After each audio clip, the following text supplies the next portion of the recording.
In a tense courtroom in Riverside County, Judge Marcus Blackwood peers down at the 16-year-old defendant, barely containing his amusement.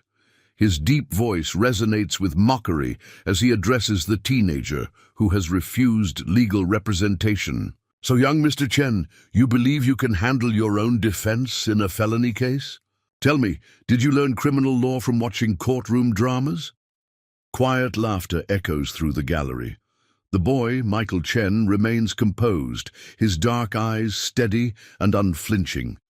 Then, in a moment that would change everything, he opens a simple leather notebook and begins to speak. What follows stuns not just Judge Blackwood, but the entire legal community, as this teenage prodigy unveils a defense strategy so brilliant it exposes a web of corruption that reaches the highest levels of the state's judicial system. Before we jump back in, tell us where you're tuning in from, and if this story touches you, make sure you're subscribed, because tomorrow I've saved something extra special for you. The morning sun streams through the tall windows of Courtroom 7, casting long shadows across the polished oak floors of the Riverside County Courthouse. Michael Chen stands alone at the defense table, his navy blue suit slightly too large, a last-minute purchase from his mother's modest savings. Despite his youth, he maintains perfect posture, hands clasped behind his back, facing Judge Marcus Blackwood with unwavering attention. The gallery is unusually full for a juvenile case. Word has spread about the teenager who refused the public defender and insisted on representing himself in a case involving sophisticated computer crimes. The charges are serious: alleged hacking of the county's property assessment system and manipulation of tax records. If convicted, Michael faces up to 7 years in juvenile detention. Judge Blackwood shuffles through the case files, his gold-rimmed glasses perched low on his nose. His reputation for harsh sentences and zero tolerance for what he calls teenage arrogance has earned him the nickname the Hammer among local attorneys. The judge's chambers are adorned with framed newspaper articles chronicling his toughest rulings, particularly against juvenile offenders who, in his words, need to learn respect for the law. "Mr. Chen," Blackwood's voice carries a hint of theatrical patience. "This court has appointed 3 different public defenders to your case, all highly qualified attorneys, yet you persist in this. Shall we call it misguided attempt at self-representation?" His tone draws knowing chuckles from the gallery. In the front row, Sarah Chen, Michael's mother, grips her purse tightly. A single parent and emergency room nurse, she's worked double shifts for years to provide for her son. The worry lines around her eyes deepen as she watches the scene unfold. "Yes, Your Honor," Michael responds, his voice clear and steady. "Under Ferretta v. California, I have the constitutional right to self-representation, provided I make this choice knowingly and intelligently. I am exercising that right." A flicker of surprise crosses Judge Blackwood's face at the precise legal citation, but he quickly masks it with a dismissive wave. "Quoting Supreme Court cases doesn't make you a lawyer, young man. The charges against you are extremely serious. You're accused of sophisticated computer crimes that could impact your entire future. This isn't a school project or a game." District Attorney Victoria Martinez rises from the prosecution table, her crisp charcoal suit and confident demeanor drawing all eyes in the courtroom. "Your Honor, while the prosecution respects the defendant's rights, we have concerns about his ability to mount an adequate defense, given the technical complexity of the evidence." Michael remains perfectly still, but those watching closely might notice the slight tightening of his jaw, the only indication that the patronizing tone has registered at all. "If I may, Your Honor," Michael begins, his voice carrying an unexpected authority that causes several heads to turn. "I'd like to address the prosecution's concerns about the technical complexity of the evidence." He opens his leather notebook, revealing pages of meticulously organized notes. I've prepared a preliminary motion challenging the admissibility of the prosecution's key evidence based on 3 distinct legal grounds. Judge Blackwood leans forward, his expression shifting from amusement to mild curiosity. Proceed, Mr. Chen. Let's hear these grounds. In the gallery, a man in an expensive suit slips in quietly, taking a seat in the back row. James Sullivan, senior partner at the city's most prestigious law firm, had heard rumors about this unusual case. What he witnesses in the next few moments would convince him to cancel his meetings for the rest of the day. Michael pulls out a document from his folder, his movements deliberate and practiced. Your Honor, my first motion concerns the manner in which the evidence was collected. The prosecution's primary evidence comes from server logs, obtained without a proper warrant under the Electronic Communications Privacy Act. Specifically, as Michael begins his systematic dismantling of the prosecution's evidence collection methods, D.A. Martinez's confident smile fades slightly. She quickly flips through her files, clearly unprepared for this level of technical legal argument from a teenage defendant. Judge Blackwood's earlier amusement has completely vanished, replaced by focused attention as Michael cites recent circuit court decisions and specific provisions of federal cybercrime statutes. The gallery, expecting a quick and possibly entertaining hearing, sits in stunned silence as the 16-year-old demonstrates a command of criminal procedure that would impress a seasoned attorney. But what no one in the courtroom yet realizes is that Michael Chen isn't just fighting these charges. He's setting in motion a carefully orchestrated plan that will expose a scandal reaching far beyond a simple computer crime case. Behind his calm exterior lies evidence of corruption that will shake the Riverside County justice system to its core, and the technical charges against him are merely the first thread in a complex tapestry of deception he's preparing to unravel. The morning's proceedings are about to take an unexpected turn, one that will force everyone in courtroom 7 to question everything they think they know about justice, corruption, and the power of an underestimated mind. 2 weeks earlier, in the dimly lit basement of the Riverside Public Library, Michael Chen sits surrounded by legal textbooks and court records, his laptop casting a blue glow across his focused features. The clock on the wall shows 8:45 p.m., 15 minutes until closing. Next to him, his best friend Emily Zhang stares in disbelief at the stacks of highlighted cases and annotated statutes. You're actually going through with this, Emily whispers, mindful of the library's strict silence policy. A talented programmer herself, she's been Michael's confidant since they met in the school's computer science club freshman year.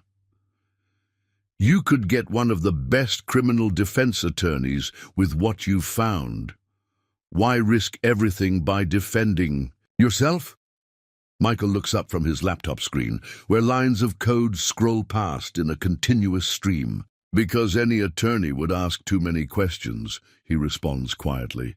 Questions about how I really discovered the property tax manipulation scheme. Questions about why I was looking into the county's assessment system in the first place. Emily glances nervously at the library's security cameras, a habit she's developed since they began their investigation. You mean questions about how you accidentally discovered that half the property taxes in the wealthy neighborhoods were being systematically undervalued while working on the school's programming competition project? Exactly. Michael closes one legal tome and opens another, his fingers tracing down a page of Supreme Court decisions. And questions about why those same properties all seem to be connected to Judge Blackwood's private investment company, the one that doesn't officially exist. The library's ancient heating system creaks, making Emily jump.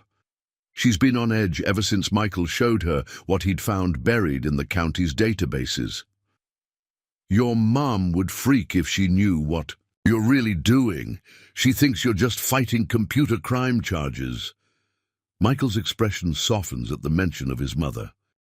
Sarah Chen had moved to America when Michael was just 2, working countless double shifts as a nurse to provide for him after his father's death. She'd been devastated when the police arrived at their door with a warrant, accusing her son of hacking the county's tax system. Mum can't know, not yet. Michael pulls up another document on his screen, a complex diagram showing connections between various shell companies and property holdings. If she knew I was actually gathering evidence about judicial corruption, she'd be terrified. Better she thinks I'm just defending myself against hacking charges. Emily picks up one of the legal briefs Michael has drafted, her eyes widening, as she reads, "This is incredible. Your citations, the case law, the technical analysis. It's like it was written by a seasoned attorney. How did you learn all this so quickly?" A slight smile crosses Michael's face as he remembers the countless hours spent in this basement, teaching himself criminal procedure and constitutional law. Remember those programming competitions we won? How we taught ourselves advanced algorithms in just a few months? Law isn't so different. It's all patterns and logic, just with words instead of code. The library's closing announcement echoes through the nearly empty building.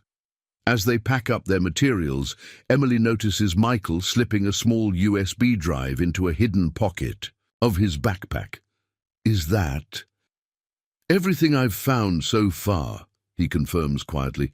"Property records, tax assessments, shell company registrations, offshore account transfers. 3 months of investigation, all pointing to the same conclusion. Judge Blackwood and his friends have been manipulating property taxes for years, saving millions for wealthy property owners while shifting the burden to middle-class families." Outside, the cool evening air carries the scent of approaching rain. As they walk toward the bus stop, Emily voices the concern she's been holding back. "But why make yourself a target? Why not anonymously send the evidence to the FBI or the media?" Michael pauses under a streetlight, his expression hardening. "Because 2 months ago I found something else. Remember Mrs. Rodriguez from the corner store? How she lost her business last year after her property taxes suddenly tripled." Emily nods, remembering the beloved neighborhood shop that had provided Michael's first job. Her appeal landed on Judge Blackwood's desk, the same judge who personally benefits from the tax scheme, the same judge who's now presiding over my case. Michael's voice carries a quiet intensity. "They're not just stealing money, Emily. They're destroying lives, and they're using the legal system to do it." A bus approaches, its headlights cutting through the gathering darkness. "But that still doesn't explain why you're defending yourself." Emily persists. "Why not let a real lawyer handle it?" Michael watches the bus stop, his reply careful and measured. "Because sometimes the only way to expose a corrupt system is from the inside. They think they've caught a teenage hacker. They have no idea I've spent the last 3 months building a case that will expose their entire operation. But for it to work, I need to control how and when the evidence comes out." As they board the bus, Emily notices Michael's handbrush against his backpack pocket, checking for the USB drive. "Just promise me you know what you're doing," she whispers. "Promise me you have a plan." Michael nods, his mind already running through the legal strategies he's memorized, the evidence he's carefully organized, and the traps he's set to spring at precisely the right moments. 2 more weeks, he responds quietly. In 2 weeks, Judge Blackwood won't be laughing anymore.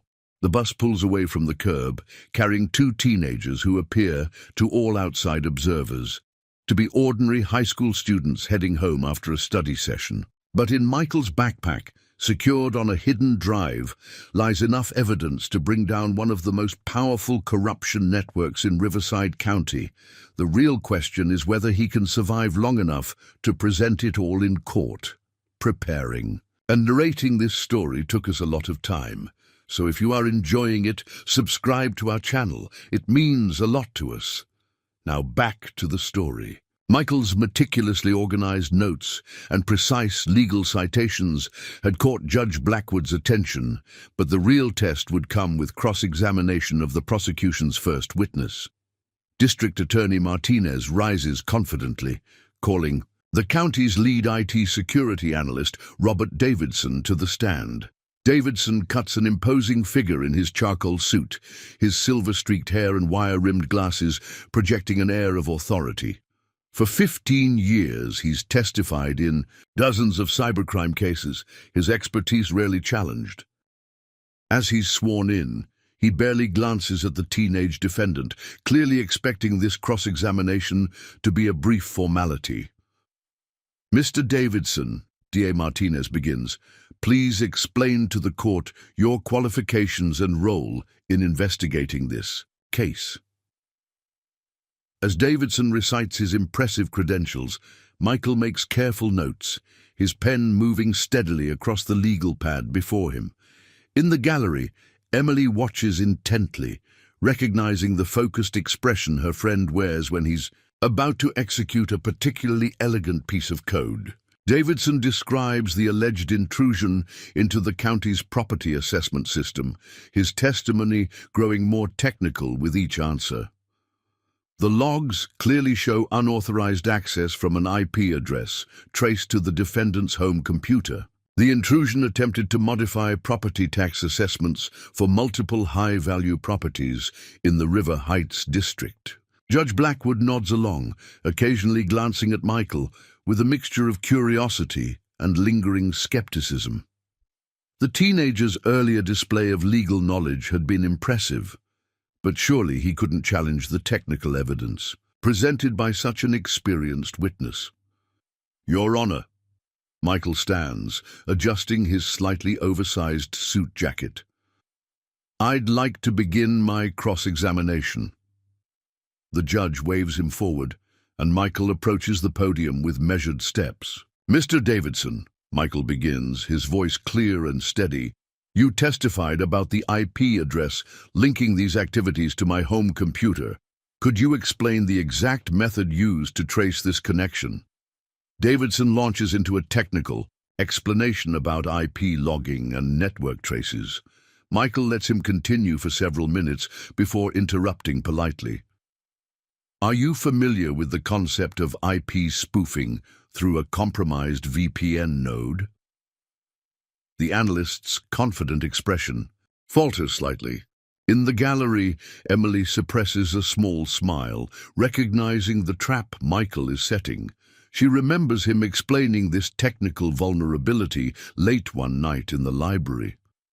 Mr. Davidson, could you explain to the court why the county's security logs show no attempt to verify the authenticity of the IP addresses through deep packet inspection? Michael produces a document from his folder. I have here the county's own security audit from 3 months ago, recommending implementation of DPI protocols specifically to prevent IP spoofing attacks.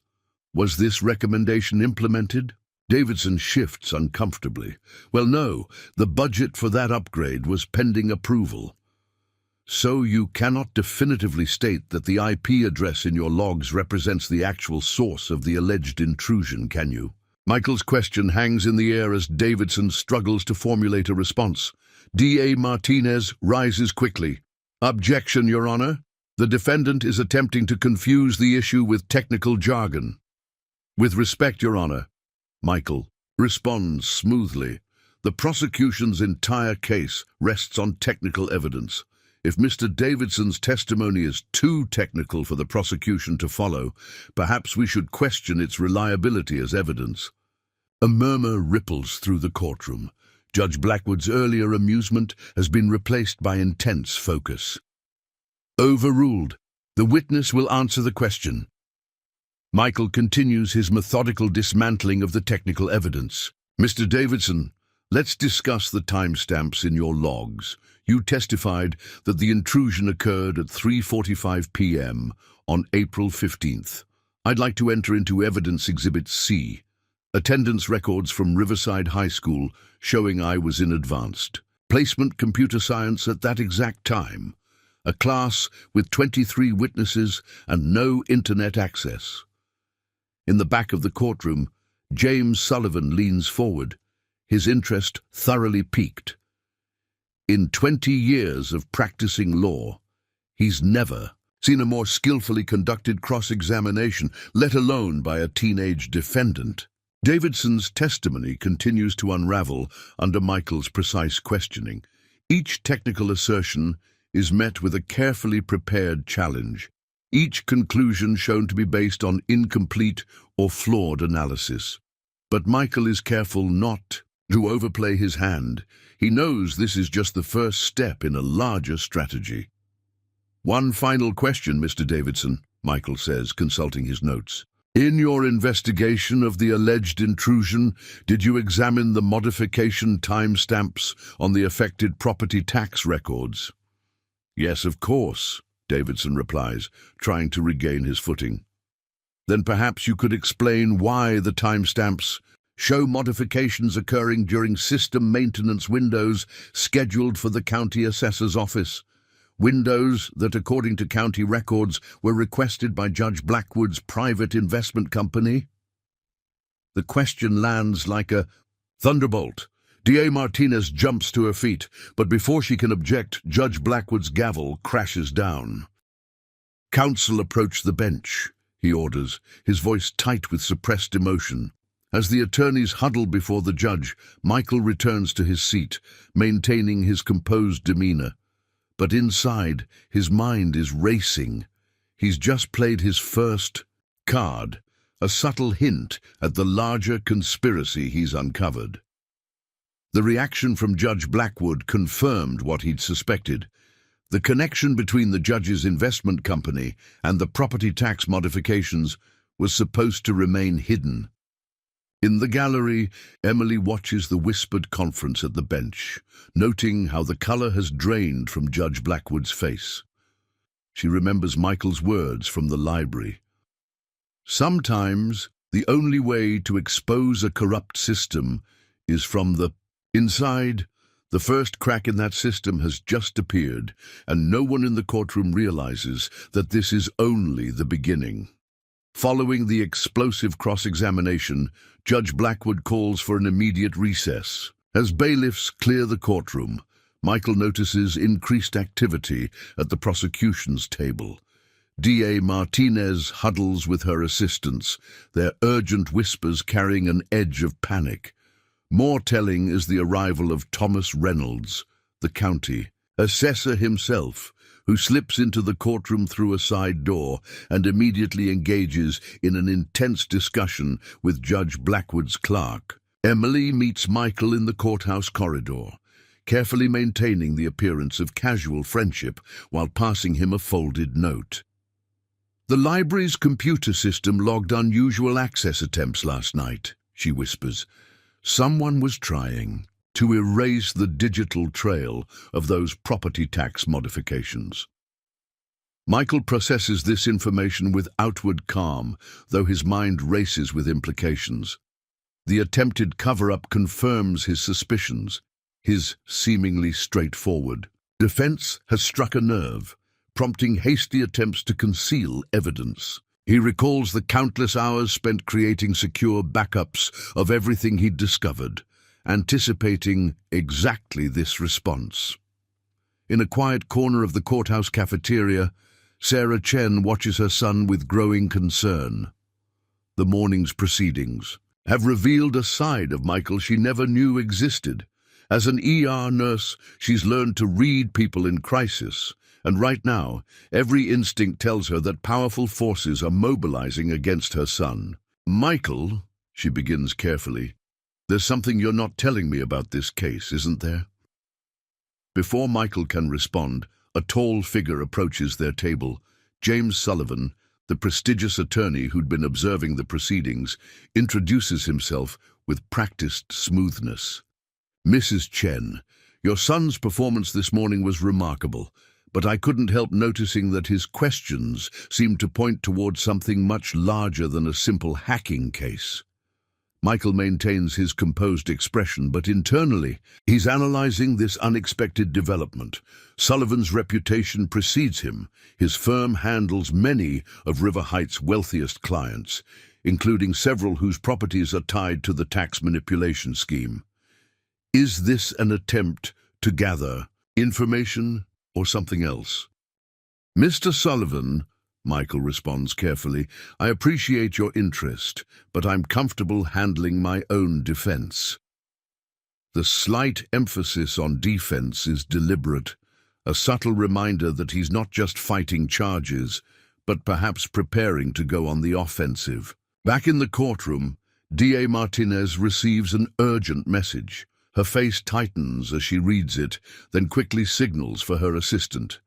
The morning's revelations have triggered concerns in higher places. Unknown to everyone except Michael, his careful questioning has exposed the first threads of a complex web connecting Judge Blackwood's investment company to a series of suspicious property deals across the county. Emily, monitoring the courthouse's public wireless network through a carefully disguised program on her laptop, notices a surge in encrypted communications between the courthouse and several external servers. "They're scrambling," she texts Michael, securely. "Heavy traffic to offshore IP addresses, matching those shell company registrations you found." Meanwhile, in Judge Blackwood's chambers, an intense discussion unfolds. The judge's usual confident demeanor has given way to barely contained anxiety as he speaks with Reynolds, the county assessor. "How does this boy know about the maintenance windows?" Blackwood demands. "Those records were supposed to be secured." Reynolds dabs at his forehead with a handkerchief. "We're looking into it.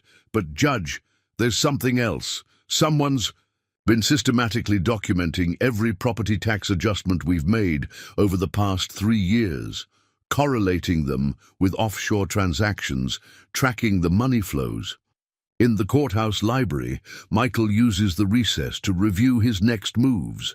His careful study of chess during long nights at the library has taught him the importance of thinking several moves ahead. The morning's questioning wasn't just about discrediting the technical evidence. It was about forcing his opponents to react, to make mistakes in their haste to cover their tracks. Sarah Chen, watching her son through the library's glass doors, finally begins to understand. The technical charges against Michael aren't what they seem. Her son, the quiet boy who spent countless hours studying while she worked night shifts, has somehow uncovered something much more dangerous. Her nursing instincts kick in again, noting the subtle signs of tension in the courthouse staff, the hurried movements of county officials, the arrival of unfamiliar men in expensive suits. As the bailiff announces the court's return to session, Michael straightens his tie and gathers his materials. His morning questioning has set events in motion that cannot be easily stopped. The prosecution will attempt to recover, to redirect attention back to the simple narrative of a teenage hacker. But Michael knows that the real story of systematic corruption, tax fraud, and judicial misconduct has begun to emerge. Emily, returning to her seat in the gallery, notices new faces in the courtroom. Men with subtle earpieces, expensive watches, and watchful eyes. The stakes have clearly risen, but she trusts in Michael's meticulous planning. As he takes his place at the defense table, she remembers his words from their late-night strategy sessions. The truth doesn't need to be protected, it just needs a chance to come out. The afternoon session is about to begin, and with it, the next phase of Michael's carefully orchestrated plan. The hidden connections are starting to emerge, and soon no amount of legal maneuvering will be able to keep them concealed. As the afternoon session begins, an unexpected visitor slips quietly into the courtroom. David Chen, Michael's late father's best friend and a former prosecutor himself, takes a seat in the back row. His presence sends a subtle ripple through the assembled legal professionals who recognize him. David Chen's sudden resignation from the district attorney's office 5 years ago had sparked considerable speculation in legal circles. Michael notices David's arrival, but maintains his focused demeanor. The sight of his father's friend triggers memories of conversations overheard years ago, whispered discussions between his father and David about irregularities they'd discovered in property tax assessments. At the time, Michael had been too young to understand the significance. Now, those fragments of memory form crucial pieces of a larger puzzle. Sarah Chen's breath catches when she sees David. She hasn't spoken to him since her husband's funeral, when he tried to tell her something about James's work. A conversation interrupted by the arrival of Judge Blackwood, offering his condolences. The memory surfaces with new significance as she watches her son prepare for the afternoon's proceedings. D.A. Martinez calls her next witness, Margaret Wilson, the county's property assessment supervisor.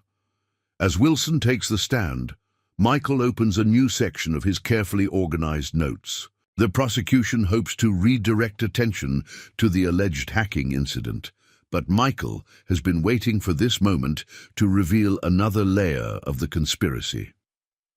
Ms. Wilson, Martinez begins, please explain your role in maintaining the county's property assessment records. As Wilson describes her responsibilities, Michael quietly slides a document from his folder. A spreadsheet his father had begun compiling 5 years ago, completed by Michael through months of careful investigation. In the gallery, David Chen leans forward slightly, recognition flickering across his face. The document layout, the meticulous notation system, it's identical to the way James Chen had organized his case files. David's mind races back to their last conversation, when James had insisted on showing him something about property tax patterns in River Heights. Ms. Wilson, Michael rises for cross-examination. I'd like to discuss the assessment procedures for properties in River Heights, particularly those purchased through LLCs registered to offshore companies. The witness shifts uncomfortably, and Judge Blackwood's hand tightens on his gavel. Objection, Martinez interrupts sharply. This line of questioning goes beyond the scope of direct examination. Your Honor, Michael responds calmly, the prosecution's case rests on allegations that I attempted to modify property tax records. Understanding the standard assessment procedures is crucial to my defense. He pauses, then adds deliberately, particularly the procedures in place 5 years ago when my father first noticed these irregularities. The courtroom falls silent. Judge Blackwood's face pales slightly as he realizes the implications. James Chen's death in a single-car accident had been ruled a tragedy, a tired prosecutor working too many late hours. But his son's careful emphasis on the timing suggests a different narrative. Sarah Chen grips the courtroom bench, memories flooding back. James's increasing agitation in the weeks before his death, the late nights spent reviewing property records, the urgent message he'd left the day he died, saying he needed to speak with Judge Blackwood immediately about something he'd discovered. I'll allow the question, Blackwood manages, his voice slightly strained, but stay focused on relevant matters, Mr. Chen. Michael proceeds methodically, leading Wilson through a series of questions about assessment procedures. Each answer reveals small inconsistencies, patterns that only become visible when viewed together. In the gallery, David Chen follows the questioning with growing amazement, recognizing James's investigative style in his son's careful groundwork. Ms. Wilson, are you familiar with the assessment history of 1420 River Heights Boulevard? Michael asks, referencing a property he knows is central to the scheme. The witness's hesitation is brief but noticeable. That would be the Morton estate, she answers carefully. Actually, Michael corrects, producing another document. According to county records, That property has been owned by 7 different LLCs in the past 5 years, each registered to a different offshore company. Yet the tax assessment has decreased each year, despite property values in River Heights increasing by over 40%. In his chambers, connected to the courtroom by closed-circuit video, Judge Blackwood makes an urgent phone call. "The boy knows," he whispers harshly. "Somehow he's found his father's files." David Chen watches the proceedings with a mixture of pride and concern. James's son has not only continued his father's investigation, but has found a way to present the evidence in open court, protected by the very legal system that had failed to protect James. Sarah Chen finally understands why Michael insisted on defending himself. This isn't just about fighting criminal charges. It's about completing his father's unfinished work, about exposing the corruption that may have led to James's death.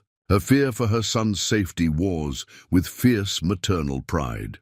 As the afternoon continues, Michael builds his case methodically, each question adding another piece to the puzzle his father began assembling 5 years ago. The technical charges against him have become a vehicle for exposing a much larger conspiracy, one that certain powerful figures had thought buried along with James Chen.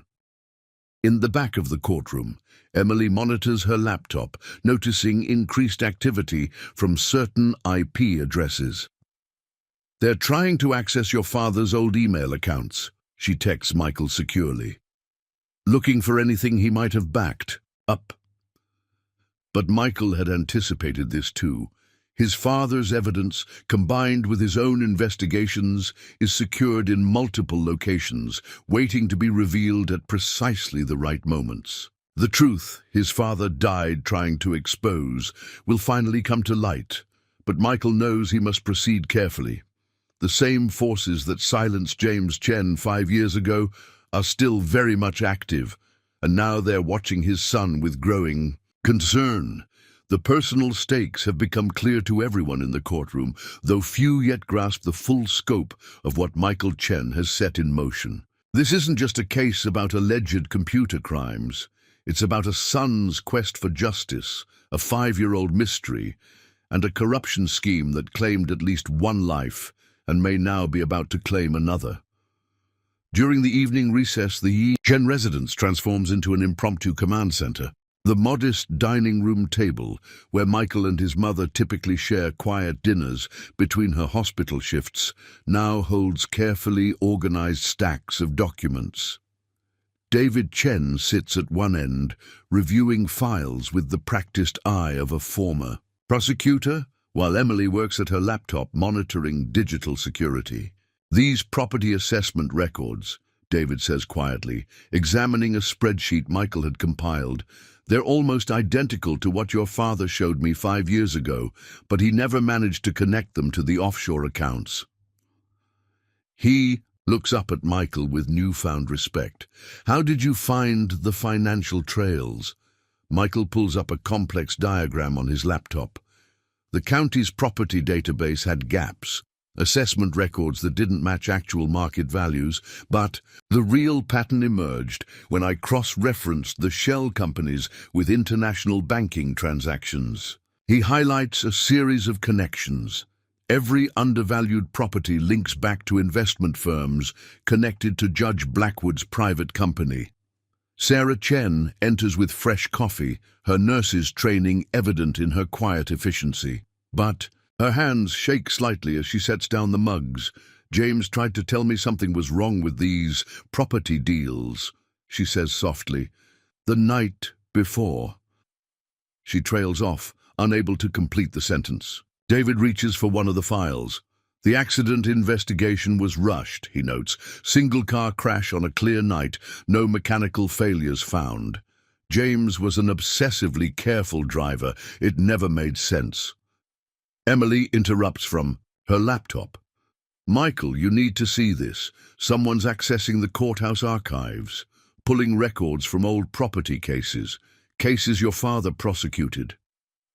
The room falls silent as implications sink in.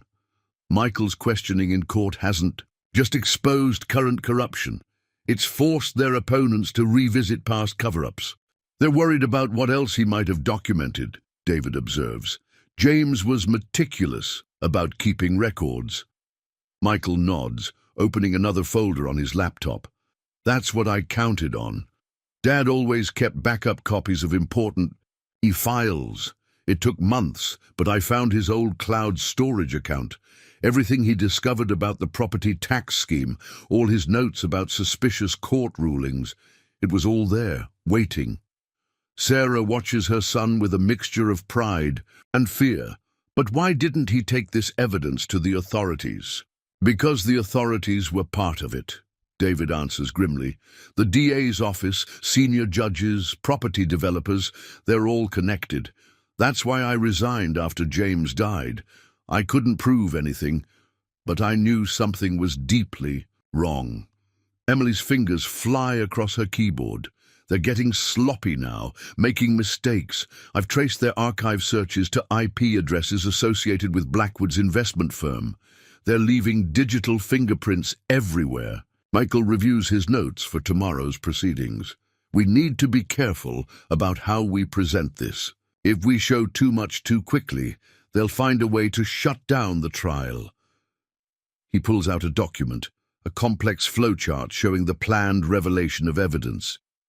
Each piece needs to build on the last, making it impossible for them to dismiss the pattern.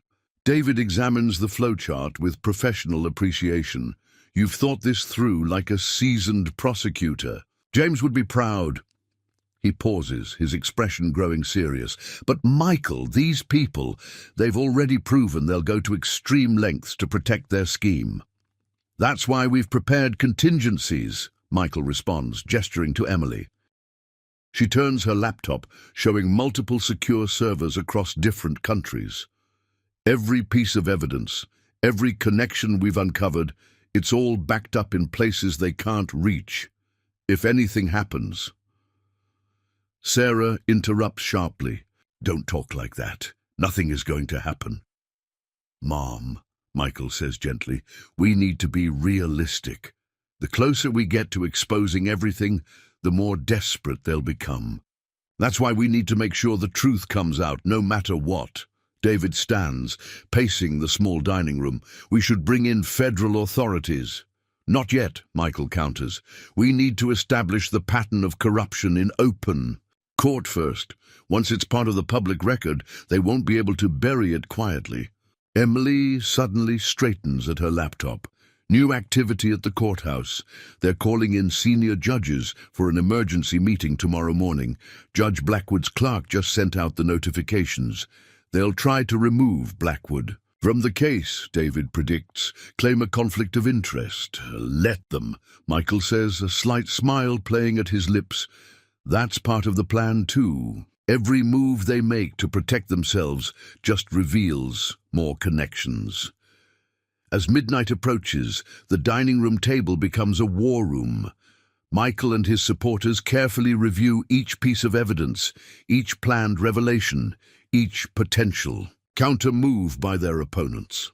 The technical charges against him have become secondary to the larger mission, exposing a corruption scheme that his father died trying to uncover. Sarah Chen watches her son coordinate this complex legal strategy, seeing shadows of her late husband in his methodical approach and quiet determination. The stakes have become clear. This isn't just about clearing Michael's name or even exposing corruption. It's about finishing what James Chen started, about bringing truth to light no matter the cost. Tomorrow, the real battle begins.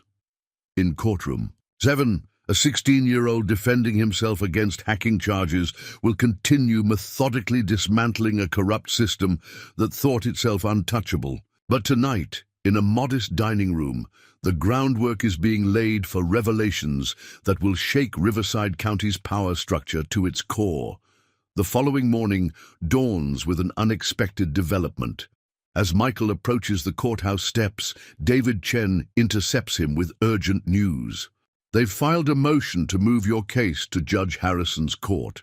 he says quietly, guiding Michael and Sarah to a secluded corner of the courthouse plaza. Blackwood recused himself an hour ago, citing potential conflicts of interest. Michael absorbs this information calmly, though his mind races through the implications. Judge Harrison has a reputation for being even stricter than Blackwood, particularly with young defendants.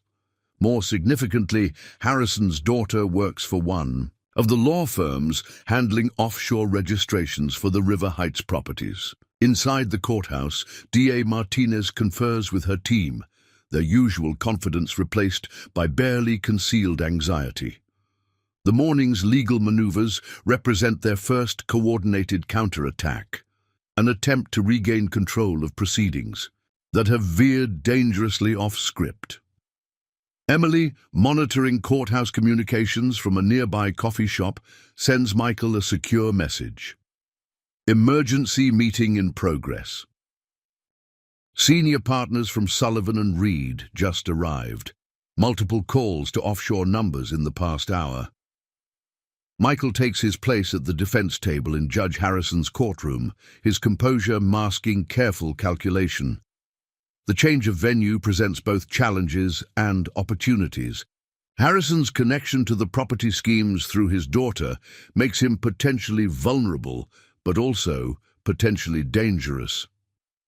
Your Honor, DA Martinez begins, given the technical nature of the evidence and the defendant's attempts to expand the scope of questioning beyond relevant matters, we move to limit testimony strictly to the alleged hacking incidents. Michael rises, straightening his tie.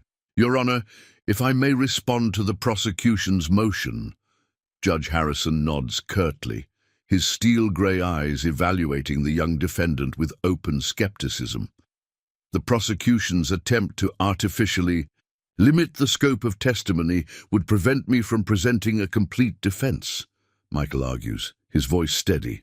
The technical evidence they wish to isolate exists within a broader context of suspicious computer access and property record modifications. To understand one, the court must examine both. In the gallery, David Chen recognizes the subtle trap Michael is laying. By arguing for a broader examination of evidence, he's forcing Harrison to either allow questioning about property records that could implicate his daughter's firm, or create grounds for appeal by limiting defense testimony. Judge Harrison's response is measured, but carries an edge of warning. Mr. Chen, while I appreciate your attention to legal detail, this court will not allow a simple hacking case to become a fishing expedition into unrelated matters. Michael maintains his composure as he reaches into his briefcase. Then perhaps, Your Honor, we should address the matter of judicial recusal. He produces a document that causes visible tension in Harrison's posture. I have here records showing that your daughter, Jessica Harrison, processed property transfers for 3 of the River Heights parcels central to this case. The courtroom falls silent. DA Martinez half rises from her chair, but before she can object, Michael continues. Furthermore, these transfers occurred during the same time period as the alleged unauthorized computer access. The connection is direct and relevant to my defense. Judge Harrison's face flushes with barely controlled anger. Mr. Chen, you are treading on dangerous ground. Yes, Your Honor, I am, Michael responds quietly. But not as dangerous as the ground we're all on when judicial impartiality is compromised by family connections to cases before the court. In the gallery, Sarah Chen grips David's arm, recognizing the same fearless pursuit of truth that had characterized her late husband. David watches the proceedings with growing concern, noting the arrival of several unfamiliar men in expensive suits, legal representatives from the firms involved in the property transfers. Emily's next message adds another layer of complexity. Network traffic spike. Someone's accessing sealed records from your father's old cases, multiple attempts to modify file timestamps. Michael uses the momentary tension to press his advantage. Your Honor, I move for this case to be reassigned to a judge without connections to any parties involved in River Heights property transactions over the past 5 years." He pauses deliberately, though finding such a judge in this courthouse may prove challenging. The implication hangs in the air. Michael has evidence implicating not just Harrison, but potentially the entire local judiciary. Judge Harrison's response will reveal how deeply the corruption extends, and more importantly, how far they'll go to protect themselves. This court will recess for 1 hour while these allegations are considered, Harrison announces, his voice tight with suppressed emotion. As bailiffs clear the courtroom, David hurries Michael and Sarah to a secure conference room. "They'll try to bury this now," David warns. "Transfer the case to federal court. Pressure you to accept a plea deal. Anything to prevent more exposure." Michael nods, having anticipated this phase of the battle. "That's why we need to make the next move before they can regroup." He turns to Emily's latest message, showing increased activity from offshore accounts. They're moving money, trying to hide the financial trails. But in doing so, they're creating new evidence, David finishes, understanding dawning in his eyes. Every attempt to cover their tracks just confirms the connections. Sarah Chen watches her son coordinate this complex legal chess game, seeing him transform from accused hacker to architect of justice. The morning's confrontation has made clear that no judge in the courthouse can claim true impartiality. They're all potentially compromised by the very system Michael is exposing. The next hour will determine whether truth and justice can prevail against entrenched corruption, or whether power and money will once again succeed in burying inconvenient truths. But Michael Chen, armed with his father's legacy and his own, carefully gathered evidence, is prepared for whatever comes next. The hour-long recess transforms into a pivotal moment as multiple forces converge in the Riverside County Courthouse. In Judge Harrison's chambers, an intense debate unfolds among senior judges about how to contain the growing scandal. Meanwhile, in a secluded conference room, Michael Chen prepares to execute the most critical phase of his strategy. District Attorney Martinez receives an urgent call from the State Attorney General's office. The conversation, though private, clearly unsettles her. Her subsequent meeting with her prosecution team takes on a markedly different tone. "We need to review every piece of evidence," she instructs her assistants. "Every property record, every transaction. If this boy has found something we missed." David Chen, observing the courthouse's unusually high activity from a tactical position near the clerk's office, notices a series of significant arrivals. Thomas Reynolds, the county assessor, hurries into the building accompanied by his personal attorney. More telling is the arrival of James Sullivan, now representing not just himself, but a consortium of River Heights property owners. Emily's secure communications provide crucial intelligence. Multiple attempts to access sealed records have been traced to law firms representing River Heights developers, she reports to Michael. "They're searching for anything connected to your father's old investigations." In their temporary sanctuary, Michael reviews his next moves with precise calculation. "They'll try to consolidate all property-related matters under federal jurisdiction," he explains to his mother and David. "It's their standard procedure when local corruption risks exposure, but they've overlooked something crucial." Sarah Chen, who has been quietly observing the courthouse staff's unusual behavior, adds her insight. "The nurses' station overlooks Judge Blackwood's parking space," she reveals. "For the past month, he's been arriving hours early, leaving with boxes of documents. I thought nothing of it then, but now—" Michael nods, this information confirming his strategic timing. "He's been preparing for this possibility," he explains. "Blackwood knows the property scheme is vulnerable.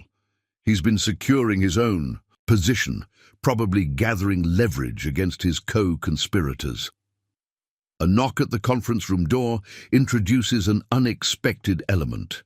Claire Martinez, District Attorney Martinez's daughter and a first-year law student, requests a private word with Michael. After careful consideration, he agrees to a brief conversation in the presence of David Chen.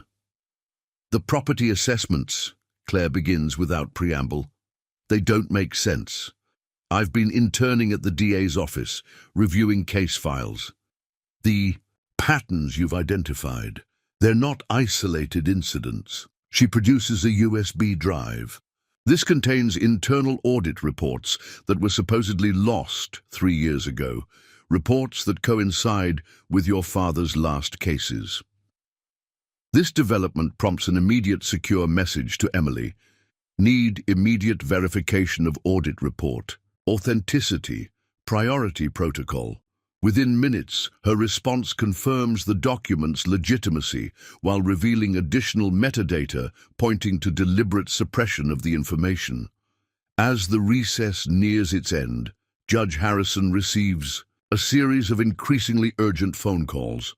The final one, from the state Supreme Court, leaves him visibly shaken. In the courthouse corridors, whispers circulate about unusual financial activities being flagged by federal monitoring systems. Michael prepares to re-enter the courtroom, but not before implementing the next phase of his strategy. Emily, initiate. Protocol 7, he messages. Within seconds, selected documents from his father's investigation begin appearing in the inboxes of key journalists, federal investigators, and ethics committees. The courtroom fills with an atmosphere of palpable tension. Legal representatives from various firms involved in the River Heights developments now occupy multiple rows. DA Martinez, having finished an intense discussion with her superiors, appears noticeably conflicted. Judge Harrison takes the bench, his demeanor markedly different from his earlier hostility. In light of recent developments, he begins, this court finds it necessary to address certain procedural matters before proceeding. Michael rises, presenting yet another carefully prepared motion. Your Honor, given the emergence of new evidence suggesting systematic manipulation of property records, I move for an immediate review of all related documentation under federal oversight. The motion triggers exactly the response Michael anticipated. De Martinez stands, but instead of objecting, she makes an unprecedented statement. Your Honor, the state has concerns about the integrity of certain evidence previously submitted in this case. We request a continuance to review all relevant materials. This apparent victory masks a more significant development. In the gallery, Claire Martinez subtly signals her father's audit reports have begun circulating among federal investigators. The conspiracy's carefully constructed wall of silence has developed its first major crack. David Chen recognizes the shift in momentum. Years of prosecutorial experience tell him that the carefully maintained facade of legitimate business dealings is beginning to crumble. The evidence Michael has strategically revealed, combined with the conspirators' panicked responses, has created an unstoppable cascade of disclosures. As Judge Harrison struggles to maintain control of his courtroom, Michael Chen allows himself a moment of quiet satisfaction. The turning point has arrived, not through a single dramatic revelation, but through the careful orchestration of multiple forces, all converging at precisely the right moment. The truth about his father's discovery, the corruption it exposed, and the forces that sought to silence him is finally emerging into the light. But Michael knows that this turning point, while crucial, is just the beginning of an even more challenging phase in his quest for justice. The afternoon session reveals a dramatic shift in the power dynamics within the Riverside County Courthouse. As Michael Chen prepares to present his next round of evidence, the opposition launches a coordinated counter-offensive that demonstrates both their resources and their desperation. Thomas Reynolds, the county assessor, arrives with a team of attorneys from the prestigious firm of Sullivan, Reed and Associates.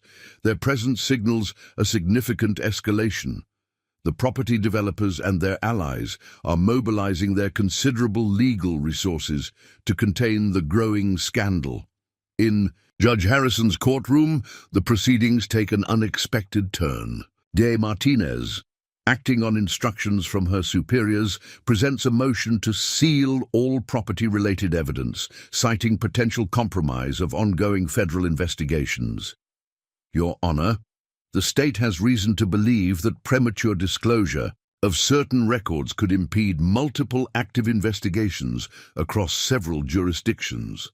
Michael, anticipating this maneuver, responds with characteristic precision. Your Honor, I would direct the court's attention to Carson versus State of California, which explicitly addresses attempts to seal evidence after its relevance to criminal proceedings has been established.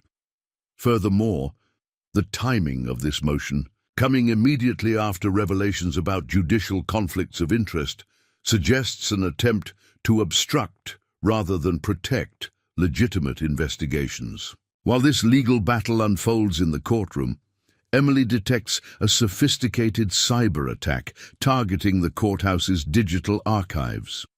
They're trying to corrupt the backup servers, she messages Michael securely. Multiple access attempts from IP addresses matching those offshore accounts you identified. David Chen, observing from the gallery, notices increased activity among courthouse security personnel. Several unfamiliar officers have taken positions near the exits, their earpieces suggesting coordination with external forces. He quietly alerts Sarah Chen, who begins documenting badge numbers and positioning using her medical training in systematic observation. Claire Martinez, still present in the courtroom, provides crucial insight through carefully coded messages. To Michael, the DA's office has received direct pressure from several state-level officials, all connected to the River Heights development projects.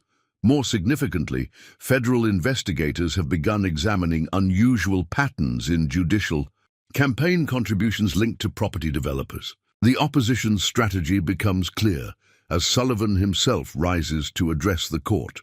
Your Honor, my clients, several prominent property developers in River Heights, move to intervene in these proceedings. The defendant's allegations potentially impact billions in legitimate business transactions and thousands of jobs in our community. Michael recognizes this attempt to reframe the narrative, to transform his exposure of corruption into an attack on economic stability. His response demonstrates his growing mastery of courtroom dynamics. Your Honor, Mr. Sullivan's intervention attempt actually supports my defense. The fact that prominent developers feel threatened by evidence in a simple hacking case suggests that the unauthorized access I'm accused of may have been orchestrated to conceal their activities. Judge Harrison, increasingly uncomfortable with his position, calls another recess. In the courthouse corridors, various factions huddle in intense discussion. The initial shock of exposure has worn off, replaced by determined effort to control the narrative and limit damage. Sarah Chen observes these developments with growing concern. Her years of emergency room experience have taught her to recognize signs of impending crisis. The increased security presence, the hurried consultations, the arrival of new legal teams all suggest escalation rather than resolution. Emily's monitoring reveals another troubling development. They're accessing sealed records from your father's accident investigation, she alerts Michael. Multiple queries from law enforcement terminals, but the access patterns don't match standard police protocols. This information confirms Michael's suspicions about his father's death, but he maintains his strategic focus. Each opposition move reveals new connections, new vulnerabilities in their carefully constructed system of influence and control. David Chen, drawing on his prosecutorial experience, helps Michael prepare for the next phase. They'll try to overwhelm you with procedural challenges, he advises. Every motion, every objection will be designed to drain your resources and energy. But Michael has anticipated this strategy. His father's meticulous investigation, combined with his own careful preparation, has created a resilient framework that becomes stronger under pressure. Each attempt to suppress evidence only confirms its significance. Each procedural challenge reveals new aspects of the conspiracy. As the afternoon progresses, the opposition's mobilization achieves the opposite of its intended effect. Their coordinated response, meant to demonstrate power, instead reveals the extent of their collusion.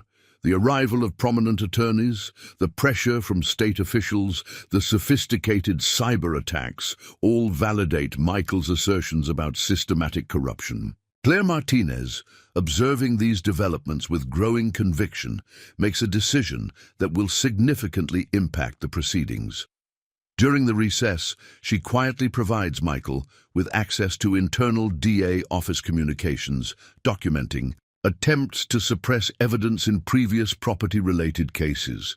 The opposition's show of force has transformed the courthouse into a battlefield where truth confronts power, where a 16-year-old defendant's strategic brilliance matches against decades of entrenched corruption. The next phase of this conflict will determine not just Michael's fate, but the future of justice in Riverside County. The courthouse reconvenes with an atmosphere of heightened tension. As Michael Chen takes his position at the defense table, the gallery has swelled with journalists, federal agents, and legal observers drawn by growing rumors of systemic corruption. The critical phase of his strategy is about to unfold, transforming a local criminal case into an exposure of widespread judicial misconduct. District Attorney Martinez appears visibly strained as she approaches the bench.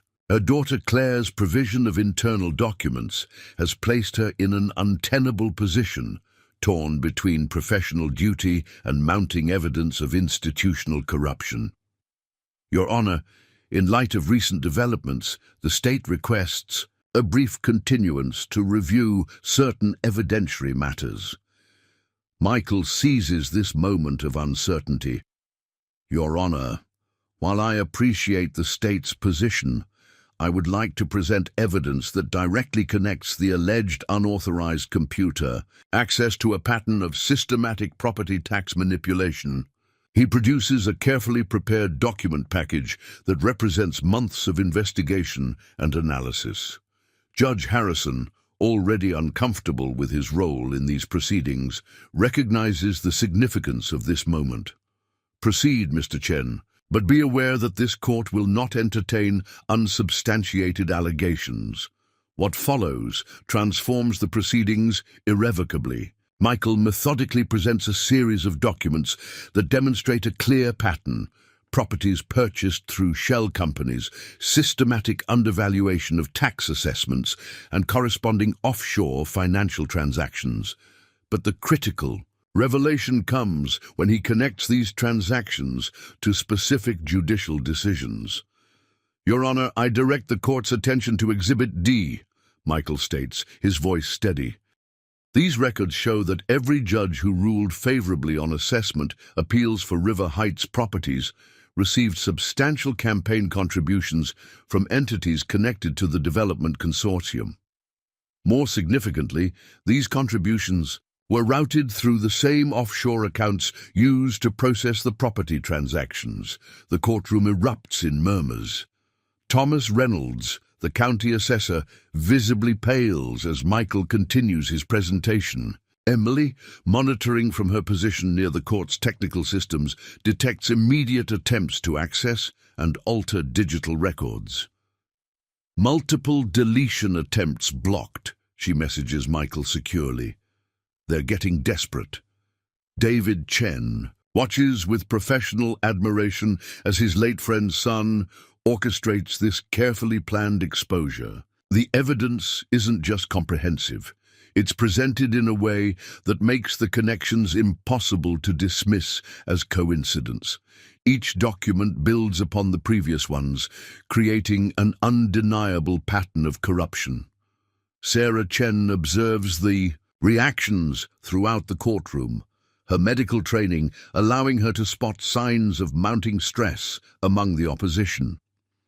James Sullivan, representing the property developers, engages in urgent whispered conversations with his clients. Court. Officers shift uncomfortably as federal agents begin taking more detailed notes. The critical moment arrives when Michael presents evidence directly linking Judge Blackwood's investment company to the property scheme. These records demonstrate that properties handled by the judge's firm consistently received preferential tax assessments, resulting in millions in underpaid taxes.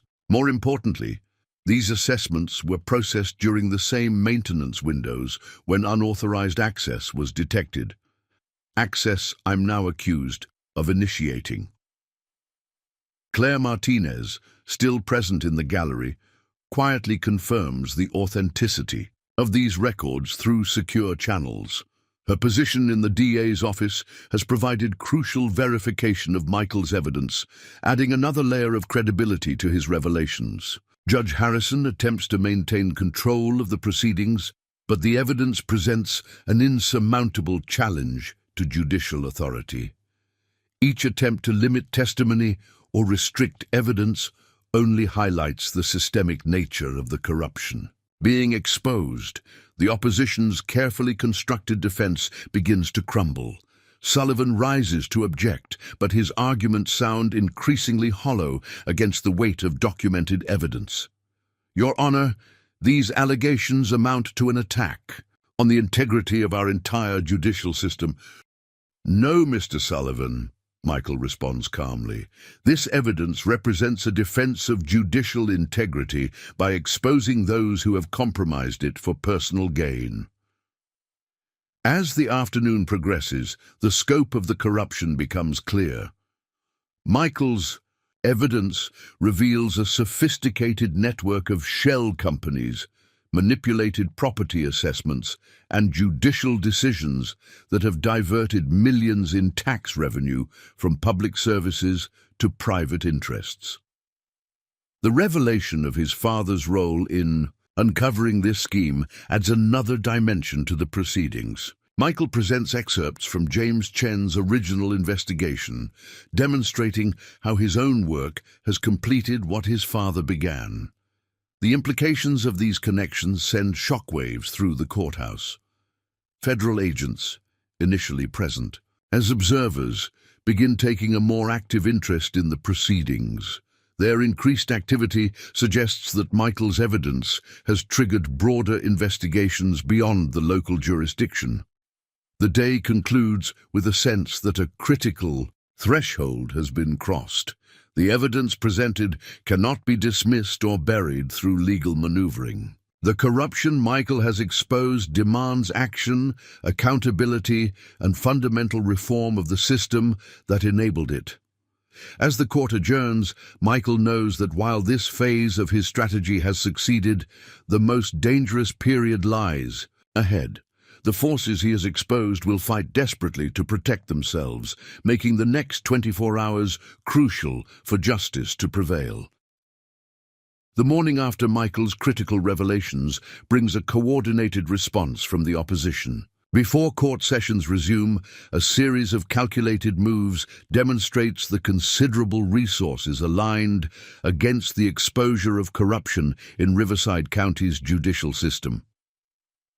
Judge Harrison receives an urgent communication from the state Supreme Court temporarily staying all proceedings related to the property assessment evidence. Simultaneously, the District Attorney's Office files an emergency motion to seal all records connected to the case, citing potential compromise of multiple ongoing investigations. Michael Chen arrives at the courthouse to find significantly increased security presence. Court officers he doesn't recognize have taken positions at key access points, while private security contractors monitor the building's perimeter. David Chen, drawing on his prosecutorial experience, immediately recognizes these developments as preparation for a major counteroffensive. They're implementing standard containment protocols, David explains quietly as they navigate the courthouse. Corridors. The same procedures they use when high-level corruption cases threaten to expose systematic misconduct. Emily's secure communications reveal a more sophisticated aspect of the opposition's strategy. Multiple cyber attacks detected, she reports. They're targeting not just court records, but all connected systems, tax assessor databases, property records, even archived email servers. This is a coordinated attempt to corrupt or destroy evidence. Sarah Chen, arriving for her son's defense, notices unusual activity around the medical examiner's office. "They're pulling records from your father's accident investigation," she informs Michael, her nursing experience helping her interpret the patterns of activity. Someone with high-level access is requesting all physical evidence from that night. The opposition's counterattack escalates when James Sullivan, representing the property developers, presents a new motion before Judge Harrison. "Your Honor, we have evidence suggesting that the defendant's so-called proof of corruption was itself obtained through unauthorized computer access. We move to exclude all such evidence and request immediate sanctions." Michael responds with characteristic precision, having anticipated this tactical approach. "Your Honor, I direct the court's attention to the chain of custody documentation for all presented evidence. Each document, each record, each piece of data was obtained through legal channels, properly documented and independently verified. Me, Claire Martinez, still monitoring developments from within the DA's office, provides crucial intelligence through secure channels. They're preparing multiple indictments," she warns. "Not just computer crimes. They're trying to construct a RICO case, painting your investigation as part of a criminal conspiracy to defraud property owners." The morning's proceedings take an unexpected turn when Federal Marshal Jonathan Drake enters the courtroom, presenting orders from the Department of Justice. This court is hereby notified that certain evidence presented in these proceedings may impact ongoing federal investigations into public corruption and tax fraud. This federal intervention creates a complex legal situation that Michael had prepared for. The opposition's attempt to bury evidence through local channels now faces potential federal oversight. But this also risks removing the case from public view entirely. Thomas Reynolds, the county assessor, appears increasingly agitated as federal authorities take interest in the proceedings. His attorneys engage in urgent consultations, their whispered conversations suggesting internal conflicts among the conspirators. David Chen observes these developments with growing concern. "They're not just trying to discredit the evidence," he tells Michael during a brief recess. "They're attempting to destroy everyone connected to its discovery. Your father's accident, investigation, the technical evidence, witness credibility. They're attacking everything simultaneously." Emily reports increased activity from offshore accounts connected to the property scheme. Large transfers being processed through multiple shell companies, she notes. They're trying to hide financial trails before federal investigators can trace them. Michael maintains his strategic focus despite the mounting pressure. Each opposition move reveals new connections, confirms existing patterns, and provides additional evidence of systematic corruption. His carefully prepared contingencies begin to activate, ensuring that critical evidence remains secure regardless of local authorities' actions. Sarah Chen notices subtle changes in courthouse personnel movements. "They're isolating potential witnesses," she observes, her medical training helping her interpret stress responses among court staff. "Anyone who might corroborate your evidence is being reassigned or sent on administrative leave." The opposition's counterattack reaches a critical phase when Sullivan presents sworn statements from prominent property developers claiming evidence of witness intimidation and manufactured evidence. This legal maneuver, designed to shift focus from corruption to alleged misconduct in its exposure, represents a sophisticated attempt to undermine Michael's credibility. However, Michael's response demonstrates the depth of his preparation. Your Honor, I submit these documents demonstrating that each affidavit presented by Mr. Sullivan was prepared by law firms directly connected to the property scheme we've exposed. Furthermore, the timing and content of these statements suggest coordinated effort to obstruct justice rather than pursue it. As the day progresses, the battle lines become clearly drawn. On one side, entrenched interests deploy every resource at their disposal to maintain the system that has enriched them for years. On the other, a 16-year-old defendant and his supporters fight to protect truth and justice against seemingly overwhelming odds.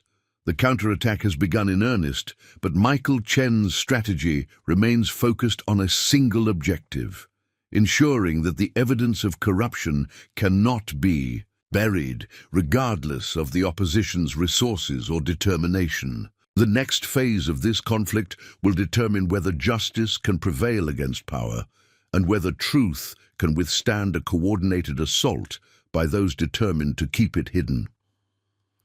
The story of corruption in Riverside County's judicial system captures national attention as major news networks begin covering the unprecedented case of a teenage defendant exposing systematic misconduct. The courthouse transforms into the epicenter of a growing scandal that threatens to reshape the landscape of local justice. National media outlets dispatch senior correspondents to cover the proceedings. The presence of experienced investigative journalists adds another layer of scrutiny to the already intense atmosphere. Their preliminary reports begin connecting Riverside's property scheme to similar patterns in other jurisdictions, suggesting a broader network of corruption. Federal authorities escalate their involvement as evidence points to potential violations of multiple federal statutes.